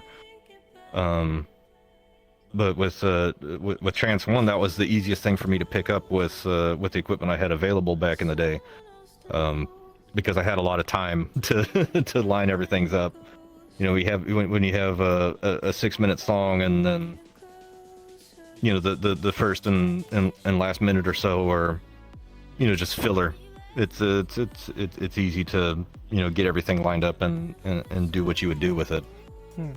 But I also just like the scale of trance, like, you know, how grandiose everything is, how, you know, like, big the drops are, you know, even with you know, songs that have like an older sensibility to them, where, you know, the drop might only be, you know, 30 seconds to a minute long, you know, in contrast to, you know, modern trance, where a drop might be 2.5 or 3 minutes of the 5-minute song. But you know, just it's like how big and emotional it can be. And you know, once my skill started to develop, like, you know, I mean, I always liked psytrance, but I liked playing with that more, because it was so, there's so many spots to get in and out of a song that you could, you know, have a lot of twists and turns to the journey that you were supplying to your listeners. And there's also with, you know, curating a set, where if you're not, you know, doing things off the seat of your pants. Trance is mechanically easy to mix, maybe even the easiest genre to mix. But the problem that a new DJ might run into with trance versus something like techno is, like, if I'm playing a techno set in a live circumstance, and I'm noticing that people are kind of they're not feeling it. Okay, I can get out of this pretty quickly. I can mix something else in, and then, you know, we'll take a turn elsewhere. Trance, you can't really do that with. You know, like, once you transition into a song, like, you know, you were not getting out of that drop. Like, you were just gonna make people angry if you if you change that up. But so there's kind of a scary commitment aspect to it. And you know, psytrance not so much. Psytrance, you can, like, you know, if something is left turn, then you know, you might confuse people for a moment, but they're probably already confused anyway, so they'll be fine. Okay. So you're saying that trance is mechanically the easiest to mix. So why aren't more people doing it? Why do you think there aren't that many, or any venues aside from yours, that exist, that are I guess focused on the genre? There's a ton of, like, there's rock, there's R&B, there's rhythm, there's drum and bass. So, like, what do you think is it about trance that, for whatever reason, people aren't really focusing on in this time? Well, as far as DJs go, I mean, DJ there's yeah. I know a ton of DJs that think it's boring to mix, because there's nothing to do after you transition. It's like, well, I'm gonna stand here and yep, we'll just wait for. Okay, we got another 2 minutes to go. All right. Okay. And there's not a lot to do in between. And I totally get that. You know, whereas, like, you know, something like you know, like, I know some, like, amazing drum and bass DJs or tech house DJs that they are constantly, like, you know, tweaking, mixing this and that, doing this double, doing that double, or like setting, you know, these crazy cuts up and stuff like that. And I mean, quite frankly, I'm too lazy to do that, but I'm amazed at what they do. But I think that's why a lot of DJs might turn away from it, or they might just not like trance, which I can understand. It's like, I can't remember who I was talking to a while back, but they described trance as too much, because they wanted something, you know, more emotionally flat. Like, you know, they just wanted a rhythm to vibe to. They didn't want a roller coaster of tear jerkers. They just wanted to chill. And they're like, yeah, no, I get that.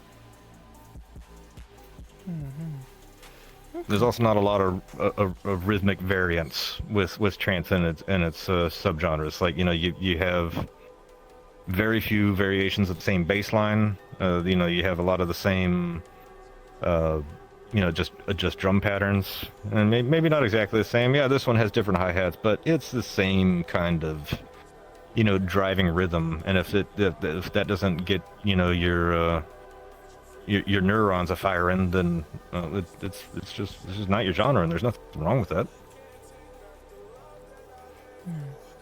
So, can you walk us through how do you go about preparing for a set and what goes into that? So what I will do generally is I have a track I want to open with, and then I find something that I want to close with, and then I try to get there and make it make sense of how we got there. So typically with my size sets, they're like, I mean, I've done a few multi-hour sets, but like I just don't really have the energy to it, because like I tend to like come out of the gate flying and then just, you know, relentlessly assault the listener, and then I'll bring them back in one piece. You'll be fine. But and then you know, let's let it go from there. But with trance, the way I try to put together a you know, trance set in particular, like be it uplifting, be it tech, be it, you know, just what have you, is, and you being a trance fan, you know how it is. It starts out kind of, you know, it does its thing and it builds up a little bit. Mm-hmm. It comes back down and then it builds up to its peak and then it will come back down again.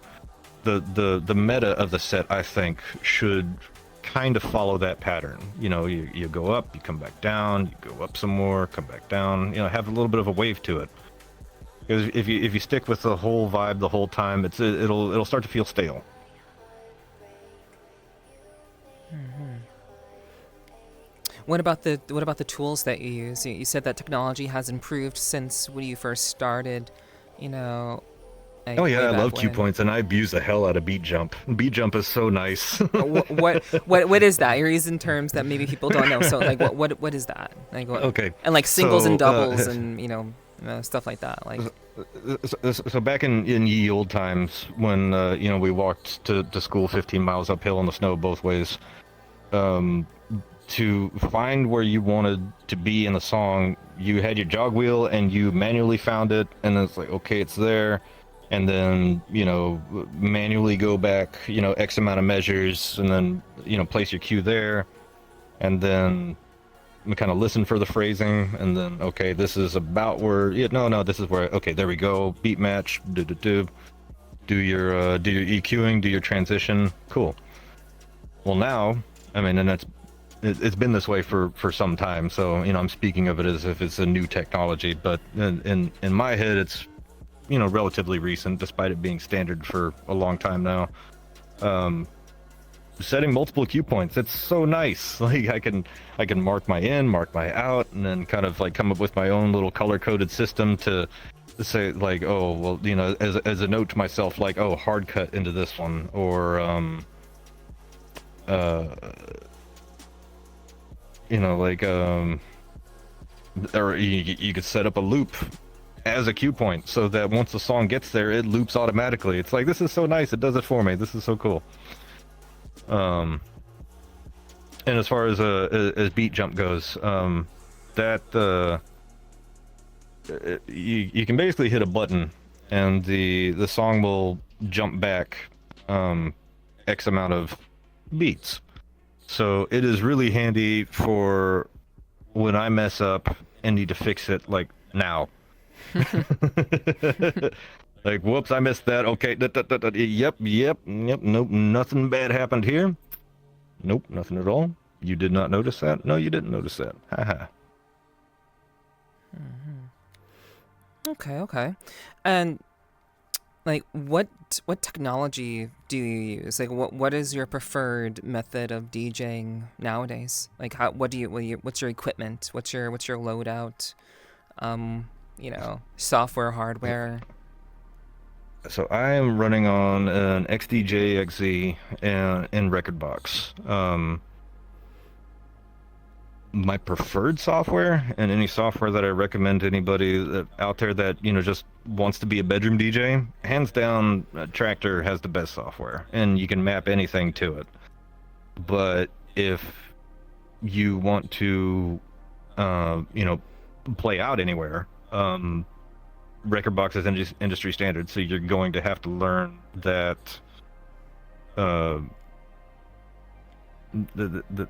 that environment and use those formats if you want to just take a couple of USB sticks and go play somewhere else. It's just the nature of the beast. But so yeah, I use Rekordbox as jank as it can be. Okay. And so earlier you've said that as long as a person is making someone dance, they're a good DJ. My concern with that statement is that it seemingly kind of, I guess, dumbs down the skill and the work necessary to become a more refined DJ. So how do you kind of reconcile those two things? Like, because like you make it sound like, oh, if I can do it, you can do it, type of thing. So like, how do you kind of say, okay, this is something that as long as you make someone dance, this will work. But how do you justify like someone who is like very experienced and kind of the work that it took to kind of get to that point? You could think of it like chess, where it's something that's easy to learn, and somebody could have never played chess in their life, but they can sit down with somebody and go over the basic rules of the game and have fun and enjoy themselves. Now, if they were to step up to some high elo chess master, then yeah, they're going to get stomped. And they're absolutely going to feel inferior. So, like, not to take away from, people that are, 100 times the DJ I am, because in my opinion, I'm actually quite average. But, like, it's easy to learn, tough to master. There's a lot of little details and things that you can go into, but what I was referring to with what I said earlier was, people don't need to be nervous about being a good DJ. Like, you don't need to be a competitive turntablist to have people want to come see you perform. Like, you can play songs and do simple transitions, and as long as you're not, train wrecking, then, everybody will have a good time. And that's what really people should be focusing on, is not what makes like this DJ better than that one. I guess I just kind of have a bad taste in my mouth from that, from my experience in the mid 2000s, where people were arguing whether you should be using CDs or vinyl.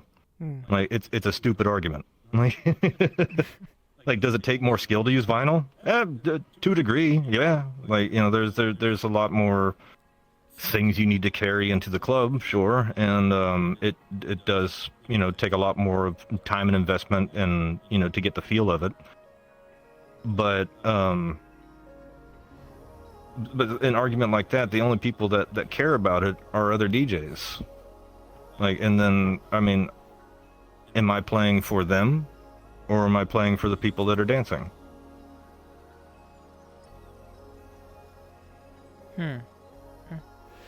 I would say that perhaps sometimes you're playing for both, because like you never know who may be listening. So There's truth to that. People don't want to mess up. It's like, no, man, absolutely. I messed up. Yeah. So Yeah, but you can't take mess ups too hard. I mean, everybody's your first mess up in public is always the worst one, but then you get over it. But yeah, I mean, the amount of skill that you can put into DJing, yes, going back to what we were saying before, like, there is so much crazy stuff that you can do with the equipment these days, and but what it boils down to is you don't have to do that to, have people have fun. So, in theory, someone could put on a Spotify playlist and play it in a club or a VRChat club, and that's chill.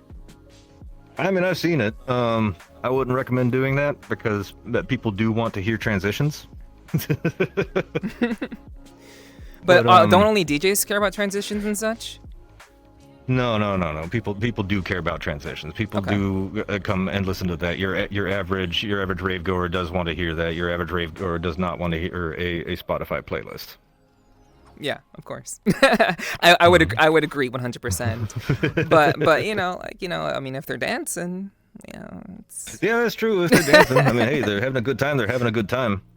Mm-hmm. But people do want to see a performance as well, or hear performance, because you don't really see much of it in VR. But they want to hear you do something, because the decks are an instrument.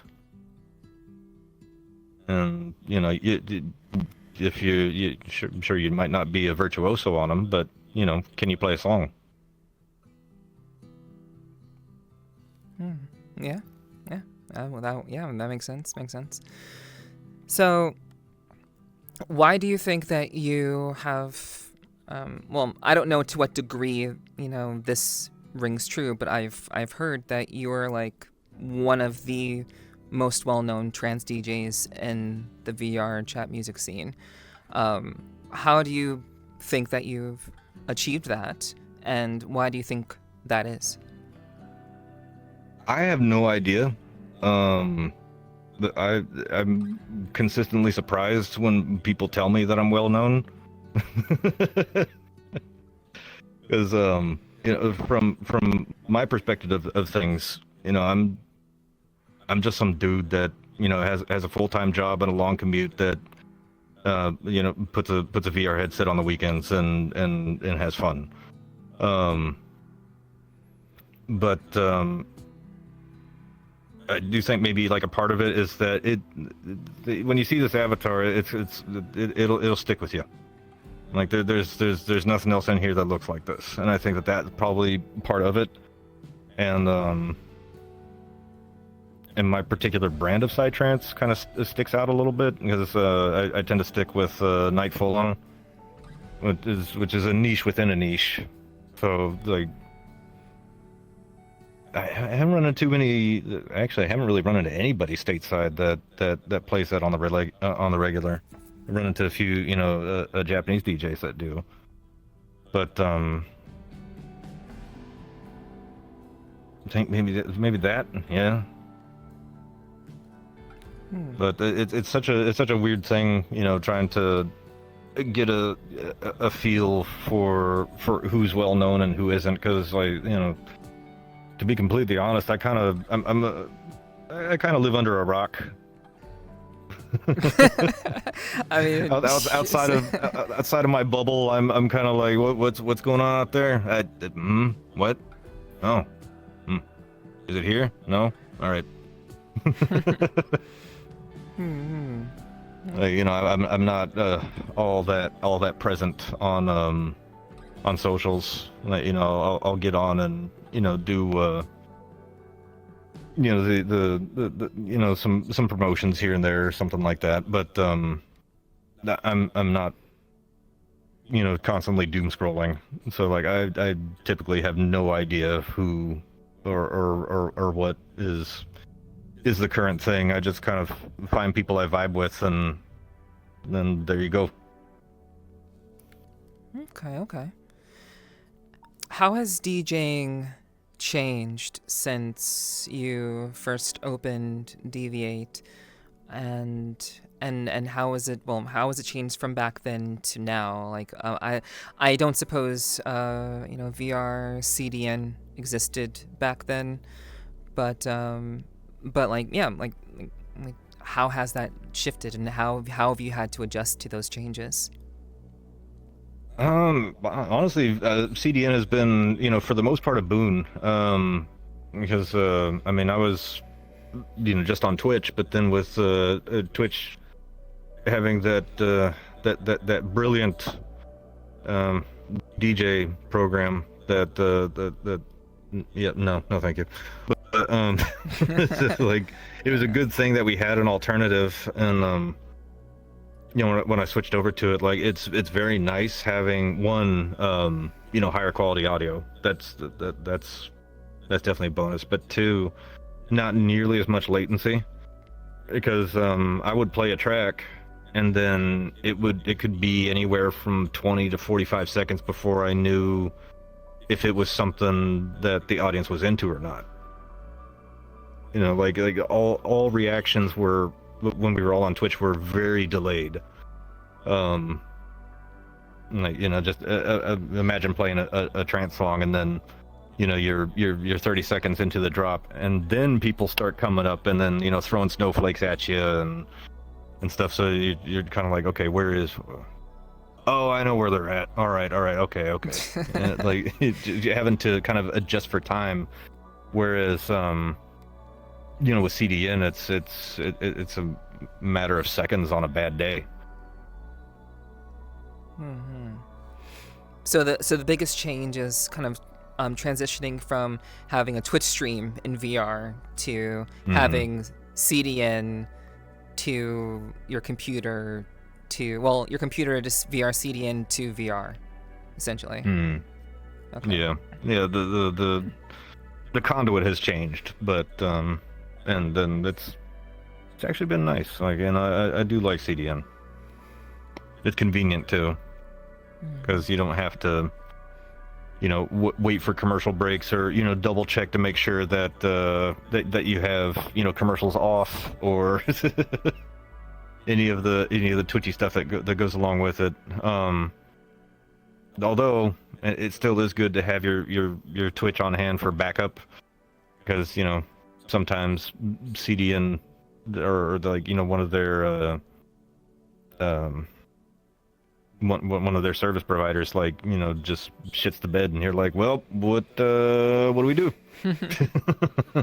Yeah, that is the nature of technology. It's not going to always work when you most need it to, and no, exactly. Sometimes a data center explodes, and then you're just like, well, there's not really much you can do about that, so back to Twitch we go. Or sometimes like just VRChat itself will put out a patch, and then like video players are suddenly broken. So like, well, now what do you do? Well, okay, here's the just start passing out a link. I actually have a thing that I made for Deviate just for nights like that, where I could just paste a link in so that people could see it displayed and be able to put it on their browser if they still wanted to listen. Sometimes that's your only option. Have a silent disco, just impromptu. So, I know you've said that as a DJ, as long as people are dancing, you've done a good job, and like you're a good DJ. So, but I do want to kind of directly ask you, as a DJ yourself, as someone who's been doing this IRL and also in VR space, how do you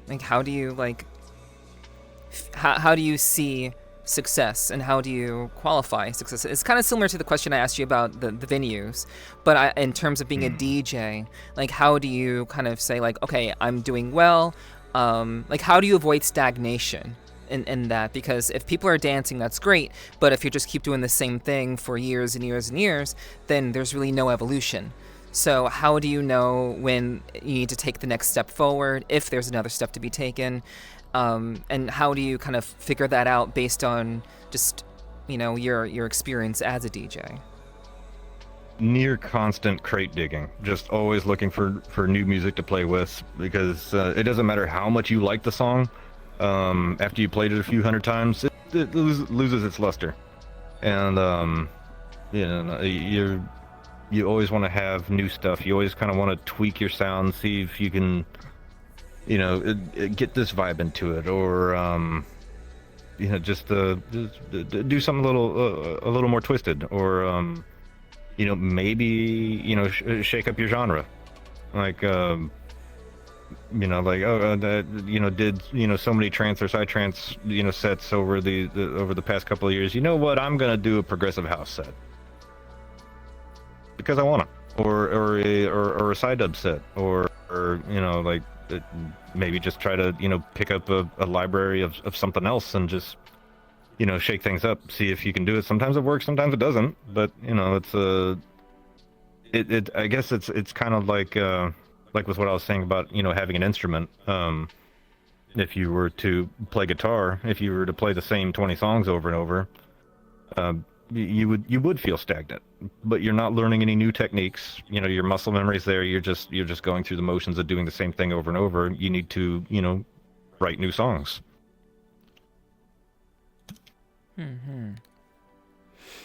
Okay, so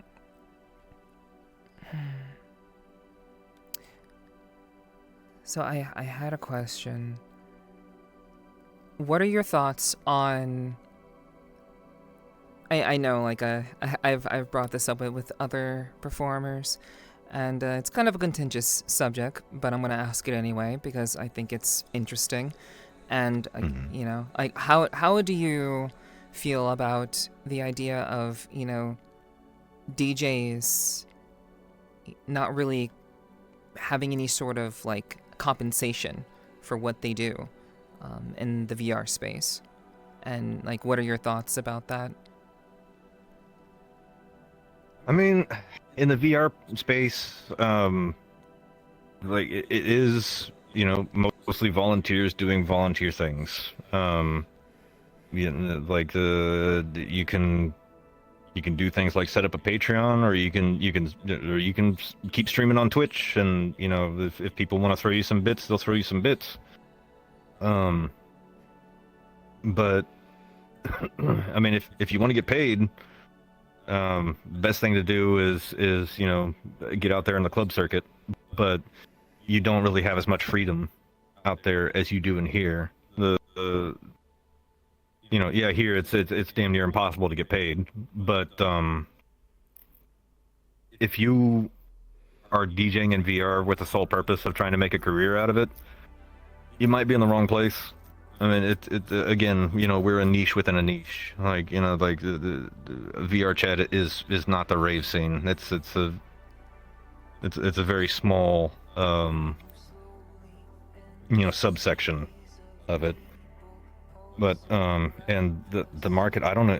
I just really don't know if the market's there.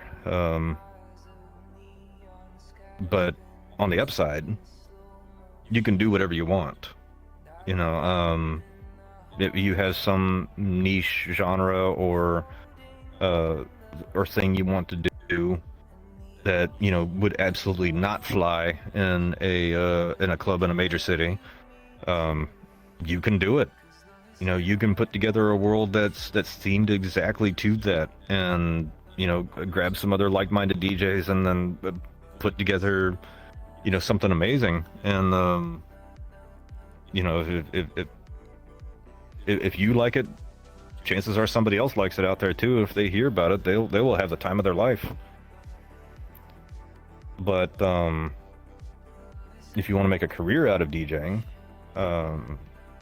and not just in like releasing tracks and getting into production and all that, but if you just want to DJ and get paid, then you're going to be stuck at mostly small clubs, and you need to play this, and then every so many hours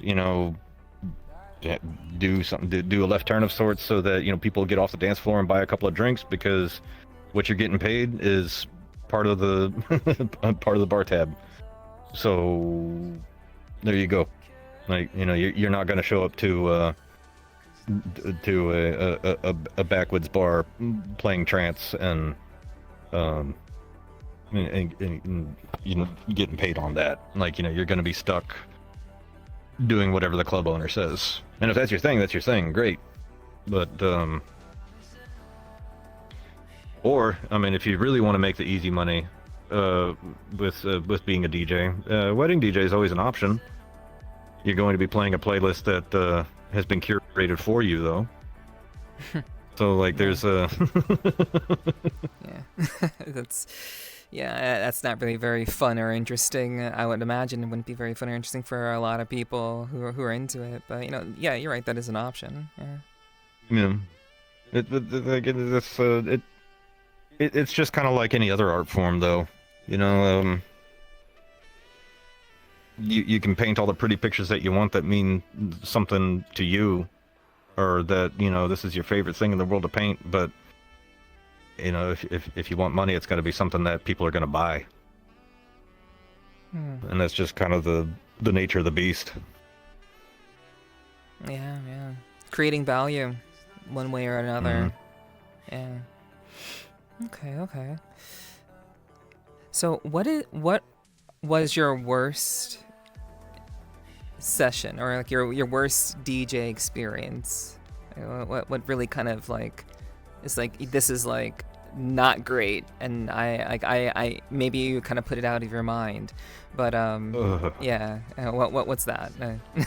I remember this one particular instance. I was in this shithole of a club, and this is an IRL instance. Something about how, and it wasn't even that big of a club. Like you could probably only fit like maybe 1,000 people in there before the fire marshal started getting angry.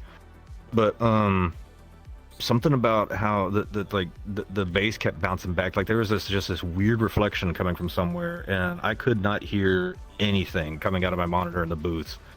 And I was doing the best I could, and I thought I had everything lined up. I did not. Not even close. Because I was matching with some reflection that I thought wasn't the reflection, and it was that was embarrassing. Because it had been going for a while. It wasn't like a quick, flub, and then I could fix it. It was people kind of stopped on the dance floor and like turned to look at me like, "You okay, buddy?" It's like it's a comedian where people are just staring and not laughing, kind of deal. Yep. You're not even getting booed. You're just like, ooh, it's like this uncertain, uncomfortable, like, what the fuck is going on up there? Who is this guy? Why is he in the booth? Yeah, I don't know either, buddy. Okay. That was definitely the worst. I mean, but it's like what we were saying earlier. Like if you muscle through something like that, then all your little flubs later on, they don't feel so bad. Okay. So, and DJing is very much an art form that does take time and effort to learn. Would you recommend? I mean, obviously, people can do what they want, but DJing as a career, obviously there are very, very big names. One of the biggest being Armin van Buuren. So how do you kind of qualify, and I guess how do you value the art form of DJing, and would you suggest that someone else get into DJing, given what you know and what you've learned about just the industry, both in IRL and VR? As a career, or if you go into it with the idea that you're going to make money off of it, curb your expectations. But if you're getting into DJing with the express purpose of it being a career, you might be getting into it for the wrong reasons. Like, do I recommend somebody get into DJing? Oh, absolutely. Like, because every single person that I've seen pick up the decks, like they've all developed their own like little idiosyncrasies, little tastes, kind of like for lack of better phrasing, like a brand. Like, they might start with one genre, but then they gravitate over to this other one, and then they turns into its own like entity of like, oh wow, that's what this person sounds like. But like I would say that you would need to get into it because you have a love for it. You need to love music to be a DJ, because that's essentially what you're doing is you're finding stuff that you like, and it's almost like a magic show, you know, like there's so many of the same ways to pull a rabbit out of a hat, but you know, it's all about that presentation. But instead of a rabbit in a hat, it's songs that you like, you know, putting them in an order, or you know, transitioning them in such a way that, you know, really makes them shine. And you're putting, you know, your feelings about this music, and like how, like, oh, there's a sick drop coming up, you know, like you know, like say you're just like sitting on the couch with your homie listening to a song, and you both really like it, and then like, you know, that one part comes up and you look at your boy and you're like, yeah that part right there. You know, like that's essentially what you're doing as a DJ. You need to have a love for that. And you know, hey, if you're successful for it and happen to, you know, get a career going with it, oh shit, yeah, by all means. But don't get into it with that express purpose. Do you find that the music scene is, even like music venue scene, do you think that it's become too saturated, or do you think it's still okay? There's still room for new venues, new DJs. Like what's your thought on that? Oh, I wouldn't say it's oversaturated. Is there a lot more than there used to be? Absolutely. Like we were talking about earlier, like I can remember back when there was like 3 clubs, and even then it was, you know, inconsistent. But you know, like, you know, more people are signing on. Like, you know, every New Year's that we have, you know, it's you break the servers and, you know, have a new record of people come in, and you know, like those people are going to go to events, and you know, if they you know, find their way over to them, that's, you know, that's more people, and then more people are going to have their own ideas about, you know, what they want to see, what they want to hear, and then, you know, they'll go make their art. And then, you know, some communities don't have staying power. You know, they just, you know, they get into it and realize, you know, how much work it actually is, and you know, they'll fall off. You know, people come and go. Like I've seen, you know, tons of communities come and go over the years. But yeah, so I couldn't say it's oversaturated. I mean, I could see things coming and going at a faster rate. And there being more options, but with there being more people, it still kind of feels like the same level of saturation that it was. It was, you know, like, you know, 2018, like, yeah, it was there wasn't many options, but it was also like 100 people.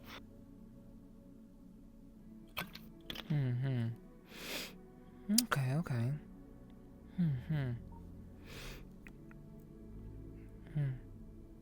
What do you love most about DJing? My favorite thing about DJing is living vicariously through some of the newer users. Because, you know, a lot of us, like, I actually recall one time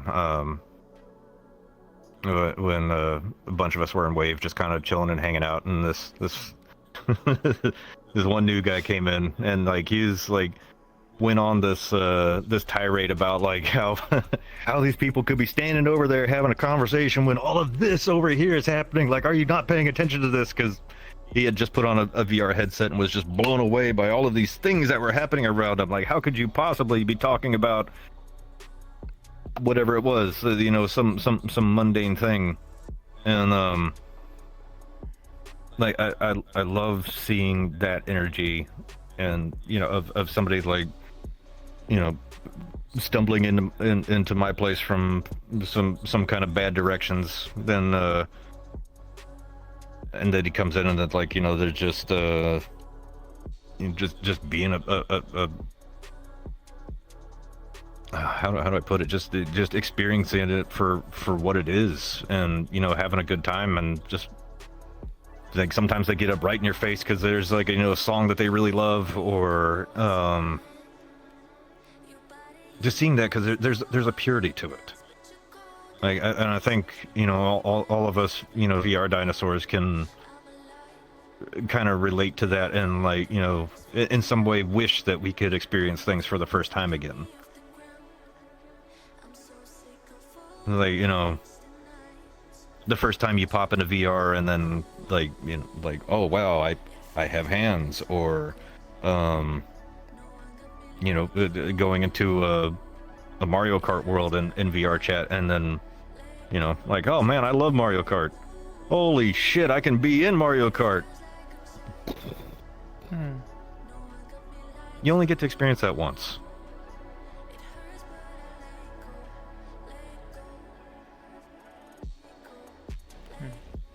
Yeah, I agree. It's a shame that we can only like have that kind of like, I mean, I'm sure there's still much to see. There's a lot out there that can still kind of blow our minds, but yeah, we can only just kind of have that first initial experience. And the funny thing is, that story that you just told about the person who was just like, how can people be having a conversation when this amazing set is going on?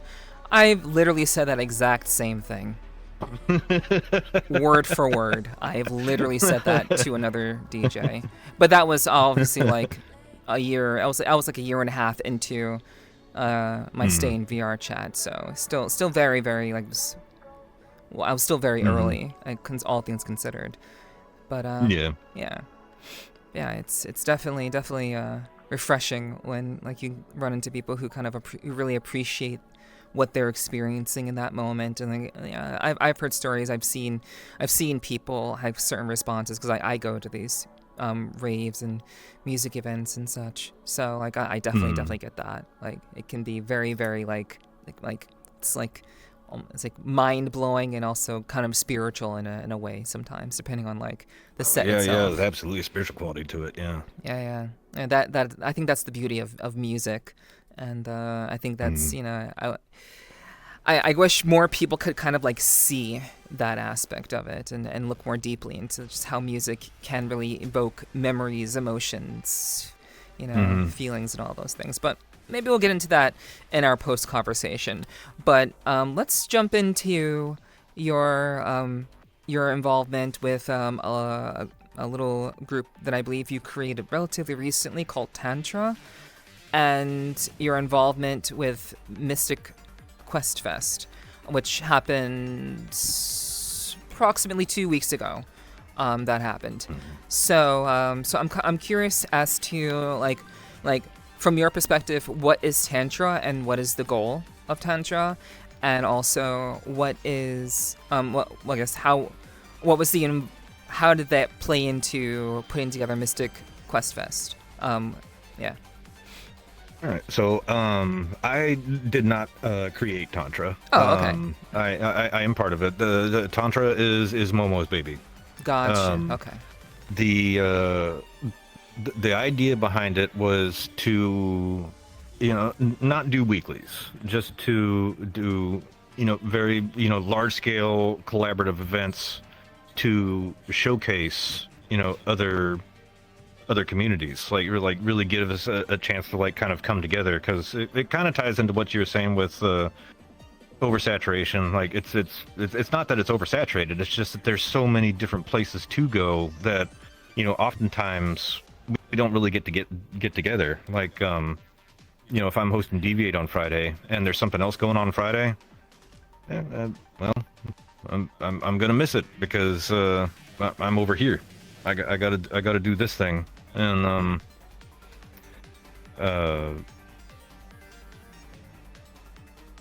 But so that was the idea, was just to get a whole bunch of people together, do big collaboration, try to promote each other as much as possible, and make a a special experience to go along with it.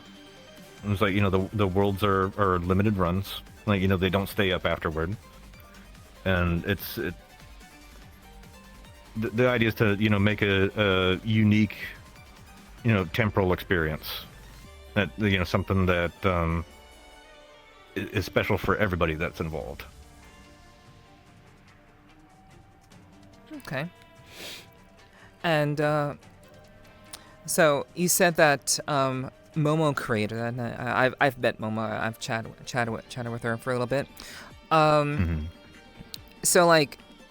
So it was solely her that created, and you're just kind of one of the participants, like one of the DJs, event creators, or I guess venue owners, we'll say, that are involved with that, or are you like directly like involved in it's like how it's built and run, and what collaborations and events that are created with that?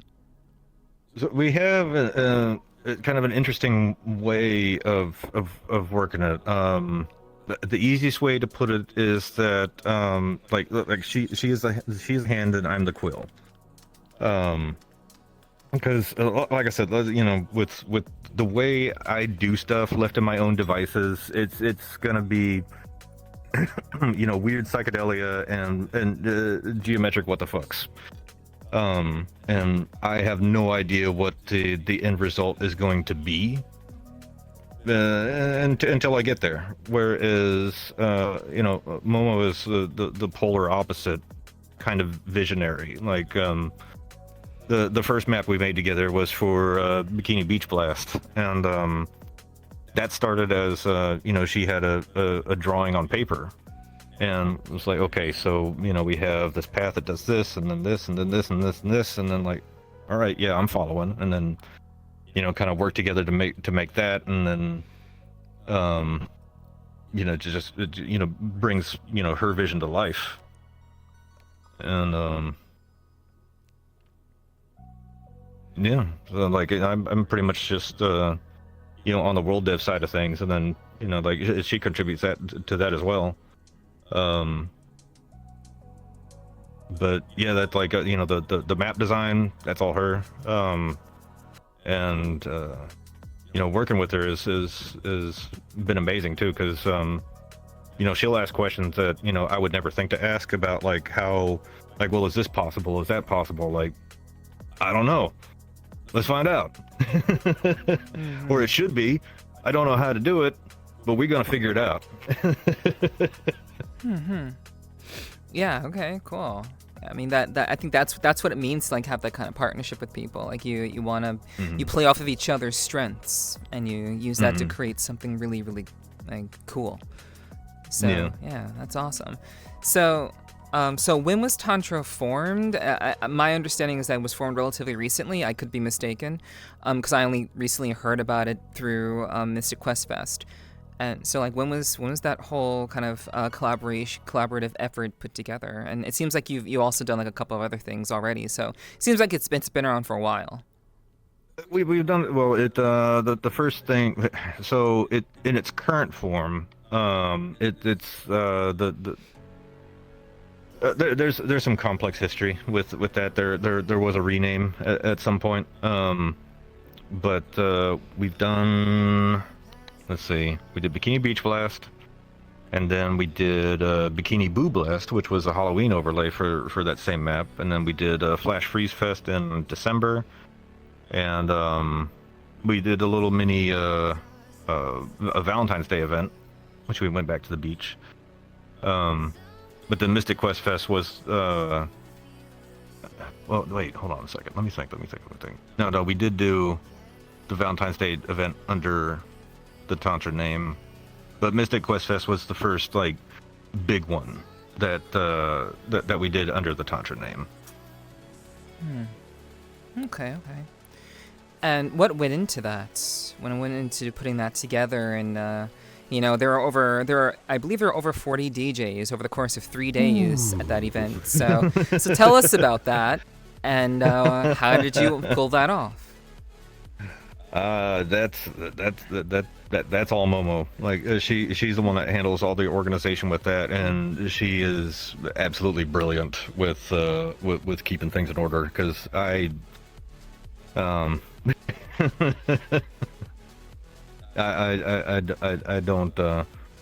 have that kind of organizational skill, but there's a lot that goes into that because there's, you know, with live events, you know, you have people that have money on the line, you have contracts, you have writers, you have, you know, the things where people are being told where they need to be when. In VR, it's, you know, you're entirely, you know, volunteers and, you know, people that just kind of want to do the thing, and it's herding cats. So it can get really chaotic, but you know, once things get in order, and if you can get everybody like on the same level of understanding, then, you know, things can actually roll really smoothly. Like and Mystic Quest Fest like did roll out with minimal hitches, and yeah, that was insane. That whole event was wow. Like I'm so happy to have been part of that. And so if Momo handled like organizing the DJs or herding the DJs together, and also the world dev creation, what was your role? I know you said, you mentioned that you did some world dev, not all of it, but some. But like, no, I do a big chunk of the world dev. You know, she would give me like, you know, notes, or hey, you know, like a list of things, or a drawing, or, you know, at some points with like for example, with animating the lights, like, you know, she would actually tell me, okay, like, you know, have this pattern and then this pattern. I'm like, okay, I got you. I can do this. So it's very much in tandem, kind of thing. Like, you know, we pulled some, like, you know, 14 to 17 hour days just in a VC with Unity open all day, just chugging away on that thing. But yeah, like we were together like almost every minute of the world dev on that, and, or, you know, like one of us would be asleep or at work or something like that, and then, you know, the other one would take care of this or that while that was going on. Like, you know, just constantly taking notes. Like, okay, when we're done for the day, but we need this, and then, you know, just kind of go down the line on it. There's a lot that goes into those, especially worlds of that scale. Because there's a lot of little things that you need to take into consideration. But yeah, that world, like. And every time we do one together too, it gets better. Like, you know, both of us learn so much on that journey of just, like, you know, making something. Like, for example, with this past one, like, I mean, I leveled up a few times with with my abilities with a Unity animator. Some things I didn't know that you could do with it, but hey, I know now. So I had an opportunity to go to Mystic Quest Fest.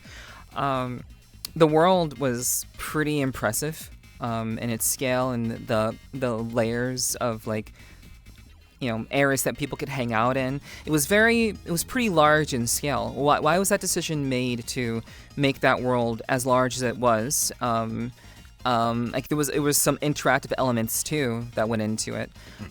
So, like, what went into that the entirety of that world dev creation, and like, how did that kind of play into your overall plans of wanting to do this event and make it a success? So we started out with the idea, like, we wanted to have it in a forest. Like, she had already established that we were going to have a magical forest with a big tree as the centerpiece.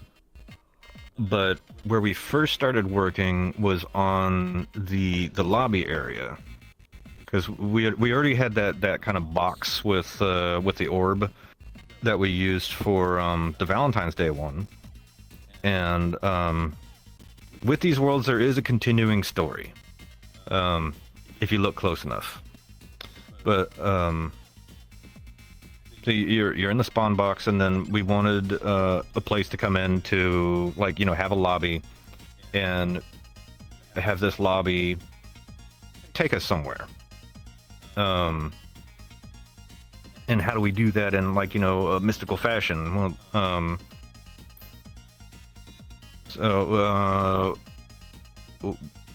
what is it? Did you ever play God of War?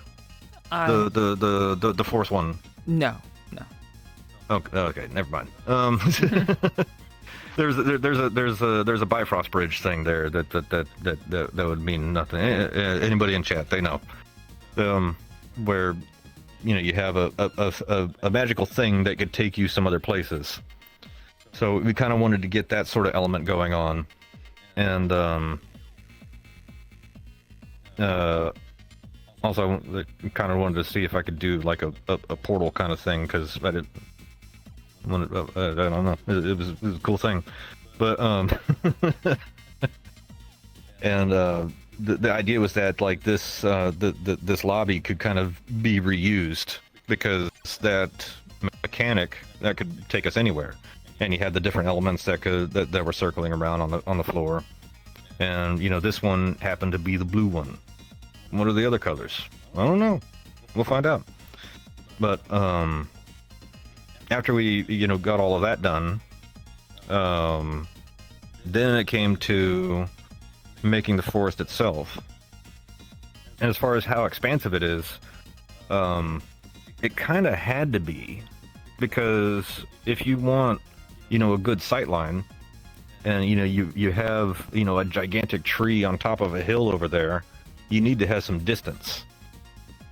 And then if you have that kind of distance going that way, you can't just have the world cut off into nothing right here. You have to have some kind of either barrier or something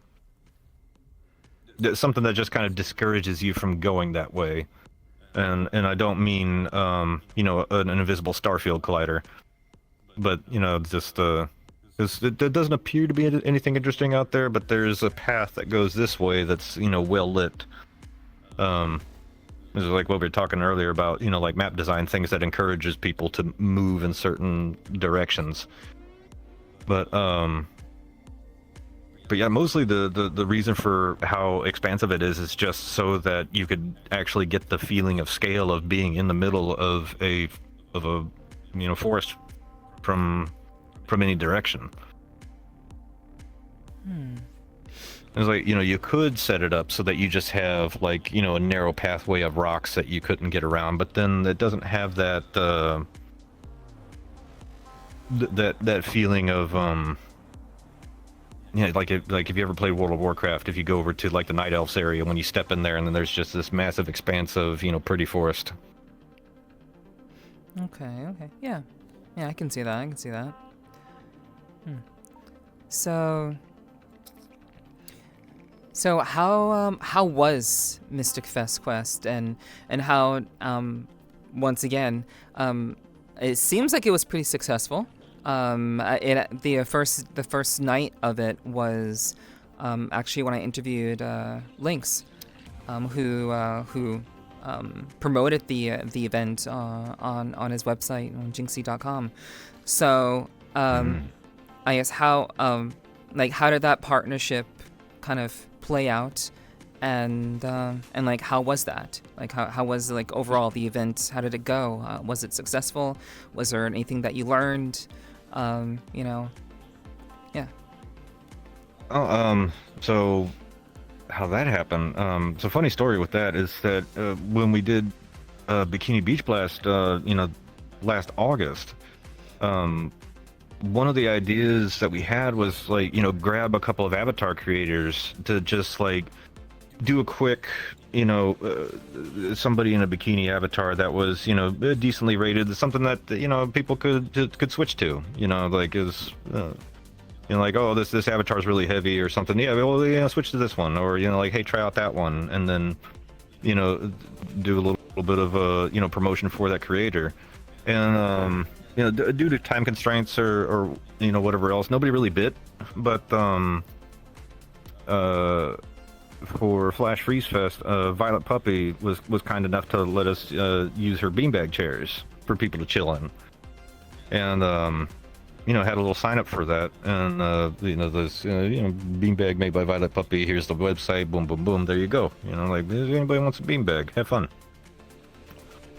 But we still wanted to do the avatar thing because we just thought it was a really cool idea, and Momo had reached out to Jinxie to see, like, if anybody would be interested, and that it just kind of carried on from there, and that yeah, I wasn't expecting that, but I was like, whoa, okay, we doing this, all right, let's go. So, I mean, I know you said that nobody bit, but there were a couple of avatar creators that jumped on board. Oh yeah. Yeah. So I guess like how did that kind of come to be? What was that? Was that Jinxie's part in the? Yeah, that was on their end. Okay.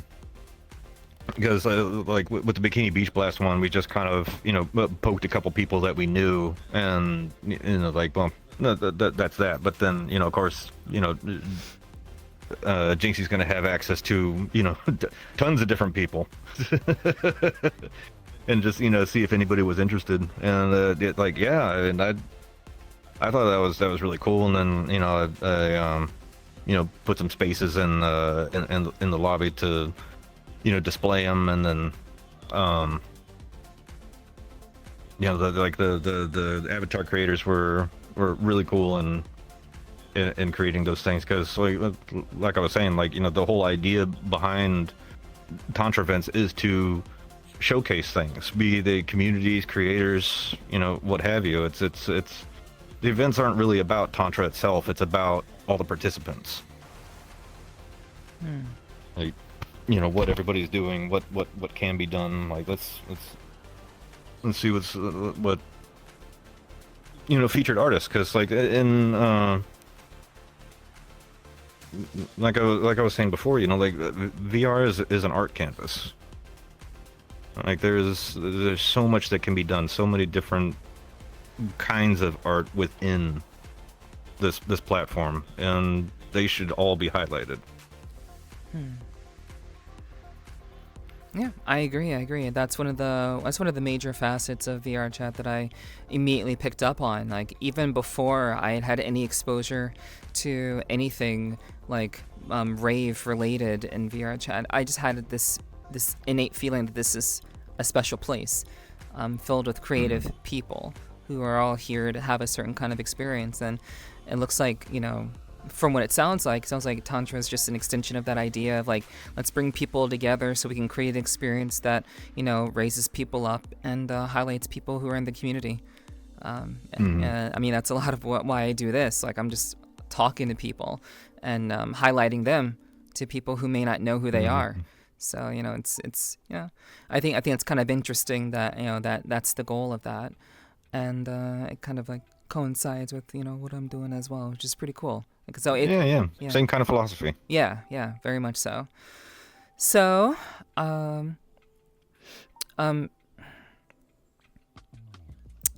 like, how successful was Mystic Quest Fest? And I did kind of hear that there's like a potential of doing another one in the future, ? There is definitely some potential, and may or may not have some things on in Blender going on at the moment, but we'll see. Neither confirming nor denying. Okay. And like there was a kind of like the name, there was an additional kind of like overarching like thing of like in a world of your imagination, that song. Was that kind of the inspiration for Mystic Quest Fest? Was that song kind of what that was? You'd have to talk to Momo about that one. Okay. She found that mix, and like she did all the videography for that, and that trailer. Wow, it's such a good trailer. But yeah, she does great video work. Yeah, I mean it was a very, very interesting trailer, like, very very exciting to see for sure. And so like from your perspective, what was the I haven't quite gotten like a clean answer about like to what degree do you find Mystic Quest Fest a success and or a learning experience for how to do things better in the future? You think something's gonna work a certain way, and it just doesn't. So you change it up for next time, but it's all like little things to tweak. As far as it being a success, oh, absolutely. Like if there were, it wasn't just us that was there for the entire 14-hour days. There was other people that just weren't leaving, and then like. If you got an event that people are willing to stay at for 14 hours and they're having a blast, oh yeah, you did something good. yeah, hell yeah. And we even had a little after party afterwards. Because like after having this thing on my face for let's see, collective 42 hours over the past 3 days. Like you'd think that I'd want to just chuck the thing out the window and never look at it again, but like no, we had a little chill after party, and it just like nobody wanted to leave. It was so much fun.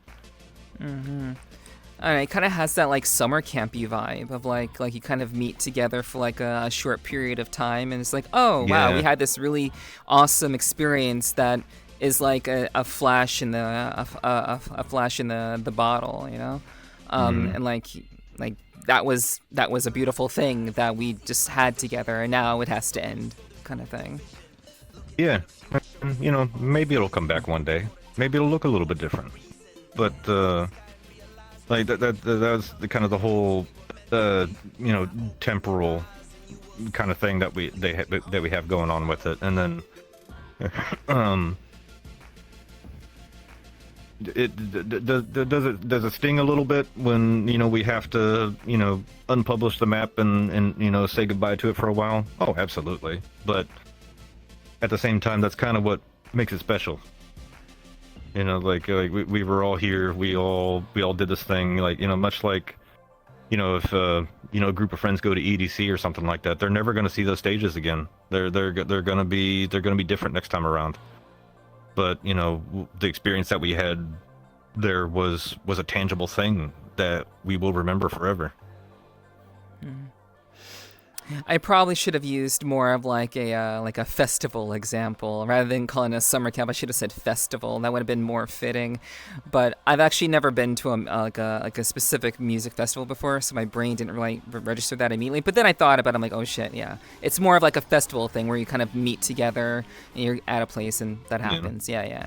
The summer camp thing still makes sense. But, so I get what you were saying with that. Yeah. Yeah, and a correction, the expression is flash in the pan, not flash in the bottle. Anyway. Pan, bottle, same they idea. both hold soup. Yeah, same. Yeah, for real. Okay, so I do have a couple more questions for you. Sure. So where would you like to be what would you like to be doing 2 years from now? 2 years from now.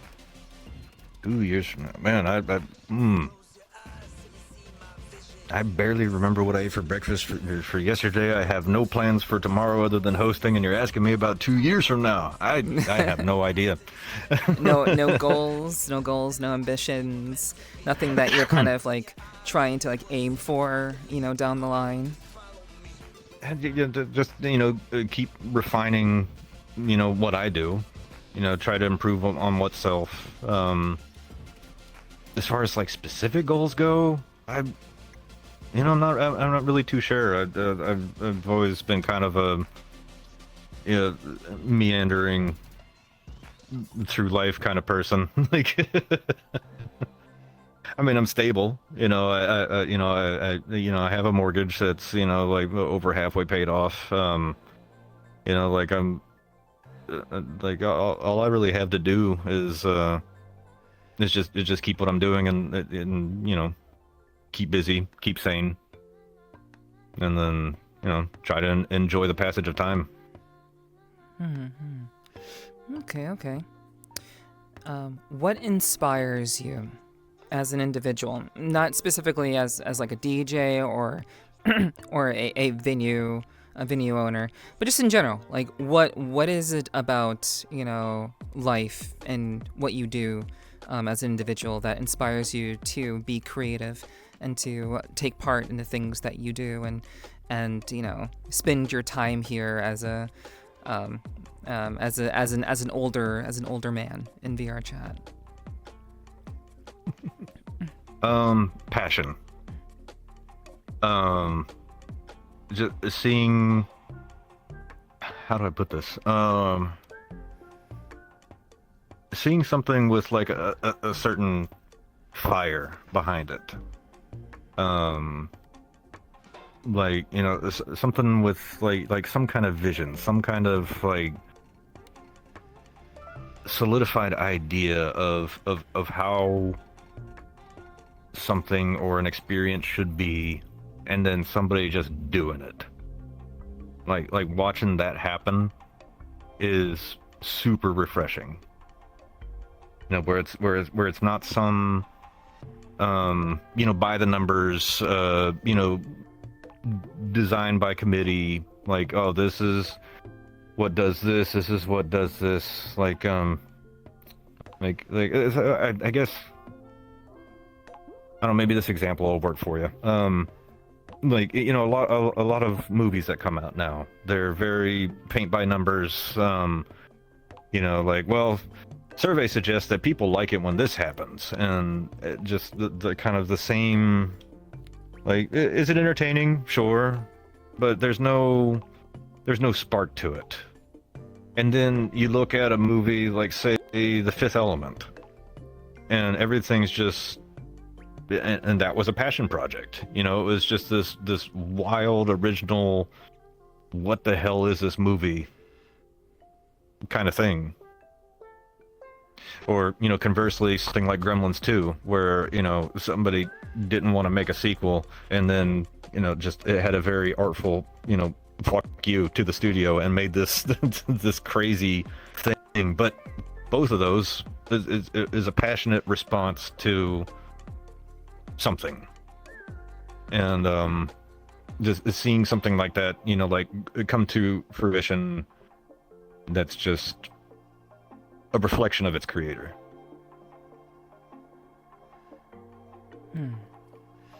So the passion of others inspires you? Yeah. Like because it shows in some way who that person is. And like that's I mean, you could talk to somebody for hours and hours, but there's the failure of words in some ways, where I say a sentence that has some words in it that have a meaning to me, and those vibrations go through the air and then hit your eardrum and then move their eardrum around, and then your brain interprets those words as saying this, but meaning might be lost. Whereas something that's just a work of art, which yes is subjected to some degree, but if you can experience something with somebody and have the same experience, like there's a it's kind of a different kind of connection with that, I think. And then, with that, like, it's like, oh, yeah, I kind of want to do something like that too. I got something to say. I'm going to say it this way. I have no idea if that made sense. No. I think it did. Like, it's important to, like, we all have the means of interpreting words and making, like, we find meaning in words, we find meaning in music, and experiencing one's passion through however it's expressed it filters through us, and then we can interpret it in our own way, and that can be inspirational and drive us to be creative and maybe learn something from those experiences and what people are trying to communicate in their own way. Like it's I think a lot of people in VRChat are trying to do that. Yeah, like to put it into a music perspective, like, you can have an instrumental, but everybody knows it's a sad song. And they might not know the title. There's no words to glean any meaning off of, but everybody knows that's a sad song. And there's something to that. Yeah, it's a clear, accurate display of passion, and through like through music and its emotional forms and such. It's really awesome how people can really synthesize that and express themselves in their own unique ways. Yeah. So what is one thing that you were told that you couldn't do that you ended up doing?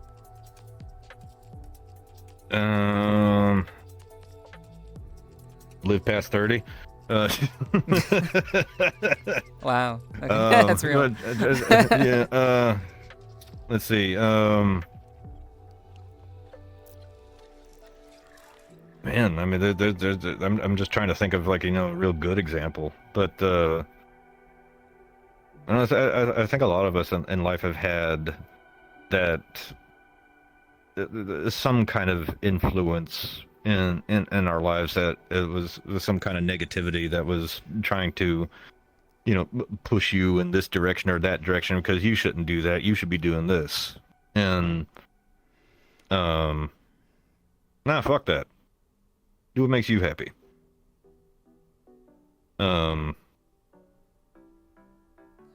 I don't know, like there's a lot of moments in my childhood where, like, I was discouraged from being a musician, or discouraged from, well, I mean, doing anything that I thought was fun. But do it anyway. That's my advice. Does it make you happy? Go for it. And actually, like, I do ask this last question, which is, I kind of gave a little bit of like advice just then, but in kind of in a more concise way. What is one piece of advice that you would like to give to the people who are listening and watching? Could be about anything. Doesn't have to be about anything that we talked about today. Doesn't have to be about music. Just from, like, your own experiences. It could be about those things. Like, if that is where you're led to go, then by all means. But, like, what is one piece of advice that comes straight from you, that perhaps you've put into practice in your own life, and that you want to bestow onto those who are listening and watching? Oh boy, I had a really good one that was told to me a few weeks ago, but I completely forgot what it was.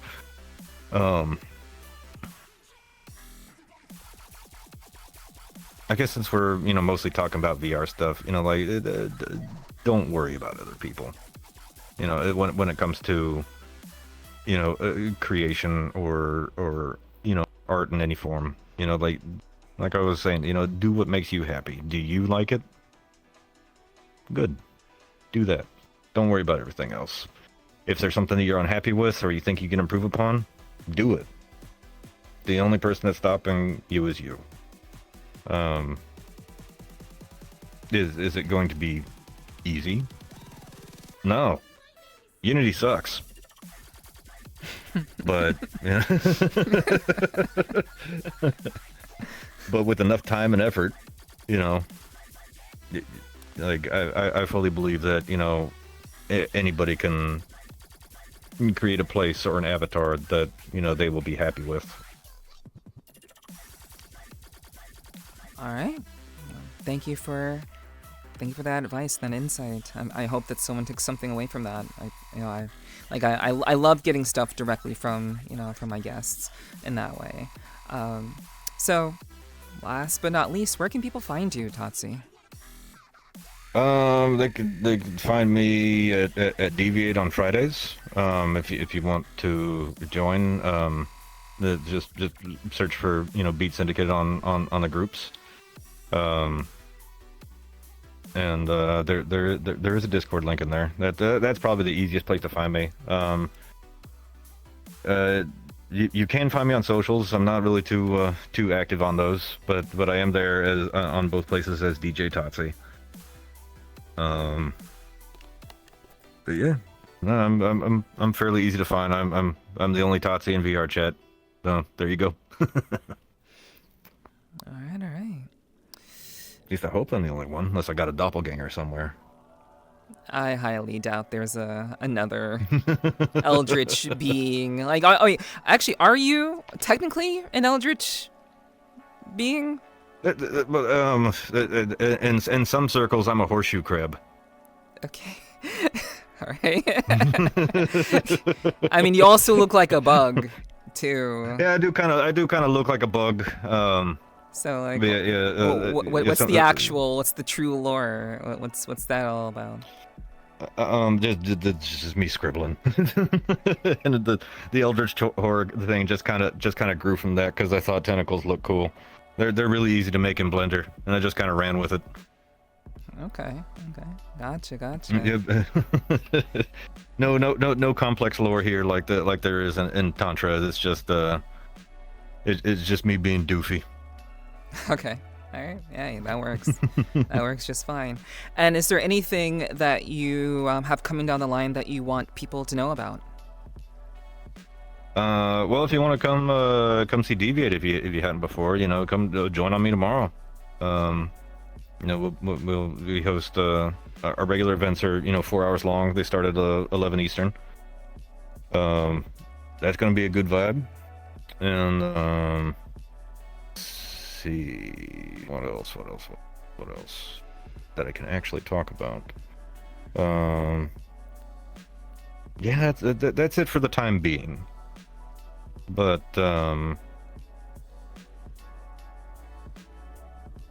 you can follow us on Beat Syndicate or join us in the Tantra server.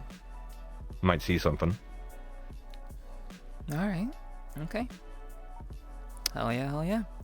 All right. So now that you know where you can find TOTC, obviously, I'm your host, and where you can find me is through the usual channels. You can find me through Twitch. If you're watching this on YouTube, I stream Tuesdays, Wednesdays, Thursdays, and Sundays.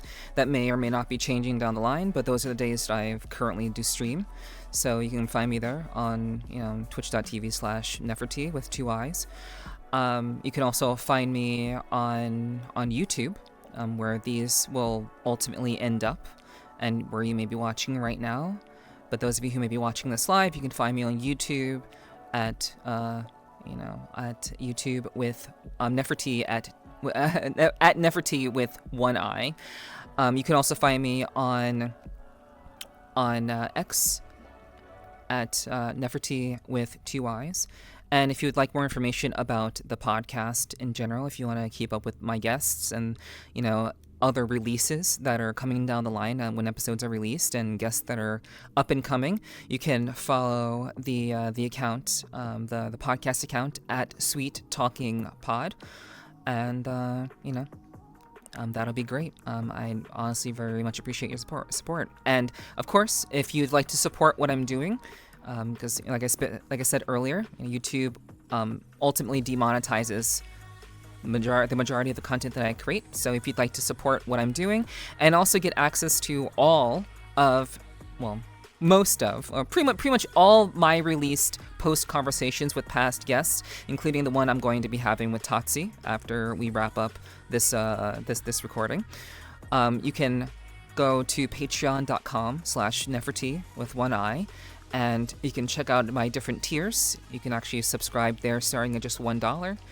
And perhaps there's something there that will be interesting to you. And please do feel free to check that out if you'd like to support me and help to fund what I'm doing here, which is ultimately a labor of love, something I just truly love to do, and I've been doing for quite some time now. So with that said, we're gonna go ahead and transition into our post conversation with TOTC. Those of you who are watching this live, stay tuned. Those of you who are watching this on YouTube, I really do appreciate you tuning in to this 61st episode of the Sweet Talking Podcast. If you'd like to catch that post conversation, like I just said a couple of seconds ago, you'll have to subscribe on Patreon to do so. But in the meantime, I sincerely appreciate your support here on what I'm doing here, and for episode 61, I really do appreciate that very, very much. And I very much thank you to TOTC for taking the time out of his day to join me on my podcast as well. I'm very, very grateful for that. So thank you so much for your time. Well, thank you. Mm-hmm. Yeah, I hope it was a good time. Hopefully we had hell yeah. No, it is a great time. I'm just like, man, people like listening to me yammer. What? And I have incoherent rambler in my profile for a reason. I mean, that's fair. But I do hope that people got something out of that, and hopefully they got some inspiration or got some advice and some insight as to what it's like to be in the music scene in VRChat, and what it's like to DJ and being a venue creator and owner and such. And if you did learn anything from that, if you did hear anything that is apparent or reasonable to you, please leave a comment. Do like the video. I definitely appreciate that very, very much. And obviously, you can subscribe on YouTube as well. Any support is always appreciated. So, yeah, please let us know if something resonated with you. But thank you so much for tuning in to episode 61 of the Sweet Talking Podcast with me, your host, Nepherti. And I've been joined by TOTC, the owner of Deviate, and a very well-known trance DJ in the VR scene. So I hope you enjoyed tonight's conversation, and I hope you look forward to the next one. So until next time, thank you so much for tuning in. Please, support any way that you can, and I hope you all will stay tuned for the next one that we have down the line. And until then, take care, and I look forward to seeing you all again next time. Bye-bye.